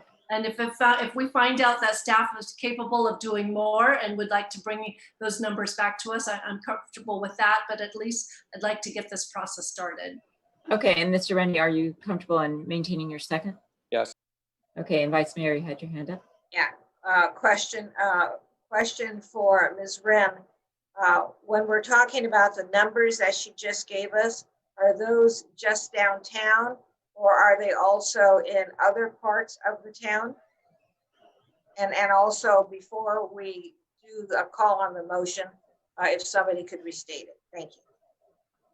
So the parklets that I just discussed are downtown with the exception of one, which is just in the C1 district on the other side of Highway 9. The way that the economic resolution was written when we did it in June is that if you have private property, you supply your own tents, your own platform. So even in the case of downtown, we do have a few businesses who are using their own parking lot. They must provide their own furnishings. So the town just provided K-Rail on public space. Anyone using private space, be it downtown or outside of downtown, is asked to implement their own product for the barriers. Because in that case, they may not need traffic rated barriers. The way that staff looked at it is we funded the K-Rail because we were creating a safe delineation between the traffic on the street and the folks that are eating in the parking spaces. Whereas in the parking lots, we're looking at how we can kind of chunk off spaces for the businesses to use. They submit a plan to us and then what kind of barriers they're using. But in some cases, they don't need to be traffic rated. They can be ABC would use. And so in that case, we have not dictated, for lack of a better word, what goes in private spaces. Did that address your inquiry, Vice Mayor? Sure. Or at least close. All right. Maybe Ms. Pavetti, you could restate the motion for us as you understand it. As I understand it, the motion is that the town would develop a grant program to prioritize ADA and drainage compliance, including fixing any problems that might need to be fixed. And this would occur in the K-Rail projects. And then we would come back in January with a proposal as to how we could create a grant program to incentivize the more permanent parklets. All right, and Ms. Sack, does that reflect your motion? Yes, sir. And Mr. Rennie, your second? Yes. Okay. Any other discussion before we call this question? All right. Councilwoman Sack, Yes. Vice Mayor Spector, Yes. Councilman Rennie, Yes. and the mayor votes yes, it passes unanimously. I think that may have covered the remaining question of who is going to do the building. Am I correct, Ms. Pavetti? You're nodding. Yes, I think we're. I'm sorry, Mayor. No, go ahead. In the course of the discussion, it became clear that the town council is not expecting PPW to get out there and start building these structures. So that's very helpful. Thank you. Okay. Is there, Ms. Wren or Ms. Pavetti, or any item in the staff report that you think has not been covered by council discussion or motion? I have two remaining questions if the Okay. council has a moment. Yeah, go ahead. The first would be that when we come back to that pop-up question, are we comfortable? So as I understand the parklets, I would transfer that to pop-ups are not accepted on public space at all. So be it a sidewalk, be it a retailer or a restaurant, that we're really looking to support our brick and mortar businesses. And to the extent that maybe they have a trunk show with a brand inside, that's one thing, but adding another use or adding something outside of their main core business model is not acceptable. Would that be correct? I'm going to look to the council. Just raise your hand if you think that that was correct. Okay, yes. So I don't know that we need to, all four council people raised their hand for Ms. Wren's statement. So we do agree with Ms. Wren's statement as to our vision of restrictions or not restrictions on pop-ups. Is that adequate for our record, Ms. Pavetti, Mr. Schultz? Okay. What was your second question, Ms. Wren? The second question comes out of the expansion of the K-Rail parklet. So to the extent that we continue to get new businesses that maybe aren't using them right now, or we remove Soul Cycles and all of a sudden they open up and they want one. We had the position where we had to close off Petticoat to allow for some construction porta potties to exist. And now the businesses are requesting that street remain closed. We're looking for the council to understand how much we want to expand this. It was staff's intent in this case to reopen Petticoat to allow the traffic to move back through. The businesses are asking for it to remain closed. So what's the temperature of the council on expanding the K-Rail program even further beyond what it is right now? Okay, well, I'll start out because it's my prerogative. I would like to expand it as much as possible as businesses are able to open. So do I want to, I like what's going on with North Santa Cruz. I like where we've been able to expand, businesses out to where they're available. If something opens where they can take advantage of what the council's already said that they can do, my vote would be great. Let's allow them to do that. So I'm fine with, as things come in, can they take advantage of that? In my mind, yes. So I'm going to go to other council members to see what they think about that. Mr. Rennie. I think I agree with all of that. I'm not sure where Petticoat is. That name's not ringing a bell, but as long as the K-Rail parklet is being used, I'm okay with expanding it. My concern is leaving unused, again, it's valuable parking spaces. Let's make sure there's a valuable use, and air by itself is not a valuable use. I would leave the one caveat, let's make sure that we have adequate traffic flow. I'm sure that PPW will advise us on that. So Vice Mayor or Councilwoman Sack, any thoughts on that? Councilwoman Sack? Consistent with what both you and Councilmember Rennie have said. Vice Mayor? Any thoughts? No? You're fine? Okay. So Ms. Wren, I think that what I've heard the consensus is that we are, to the extent that businesses are opening and want to take advantage of that K-Rail opportunity, that the council's temperature, as you put it, is that that's fine with us. Do we need to make that more clear, Ms. Pavetti or Mr. Schultz? Or is that good enough? I would just defer to Monica to make sure that she has the direction that she needs as she works with those businesses. Is that sufficient for you, Ms. Wren? Yes, yes, and we can just work with those folks on Petticoat. I just worry about the access to Village now that that street is completely closed, so we can work at trying to limit some of the space being used there so that the access can be regained to Village Avenue. Okay. All right, that sounds good. I think that the council, what you've heard from the council tonight is that we want to be flexible to allow our businesses to operate in the best way they can. And to the extent that that means it's K-Rail, great. To the extent that that means that we're going to allow some access to businesses that need it, I think we want to be able to do that. But so I think that what you're hearing is we want to continue the progress in trying to work with our businesses, but we don't want to cut off avenues. So, can we keep a K-Rail? I think the council is saying yes. If access is needed, I think the council would understand, okay, great. But I guess what we're trying, I think what I hear from us is we're trying to give you that flexibility to work with the businesses to see what they need. Do you need anything else? I think that pretty much covers everything unless, Rob, was there any other questions that we addressed tonight? I think she was directing that to Rob Schultz, but Rob Rennie, I see that you have your hand up, so hang on a second.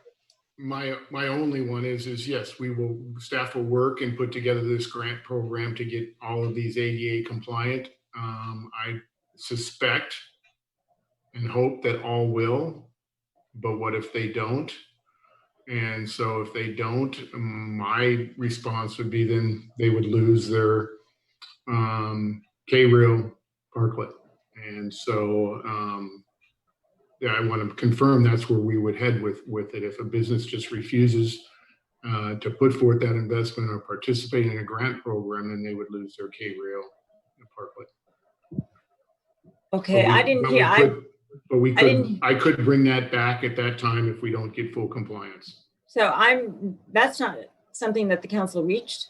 What we're trying to do is get people to comply. I think what I heard from our motions, I for one wouldn't be comfortable in saying, yeah, we're going to yank it if you don't do it. I think what I heard is we are offering a grant program to make sure you get into compliance, and that we'll cross that bridge when we come to it. Okay. If somebody doesn't do it.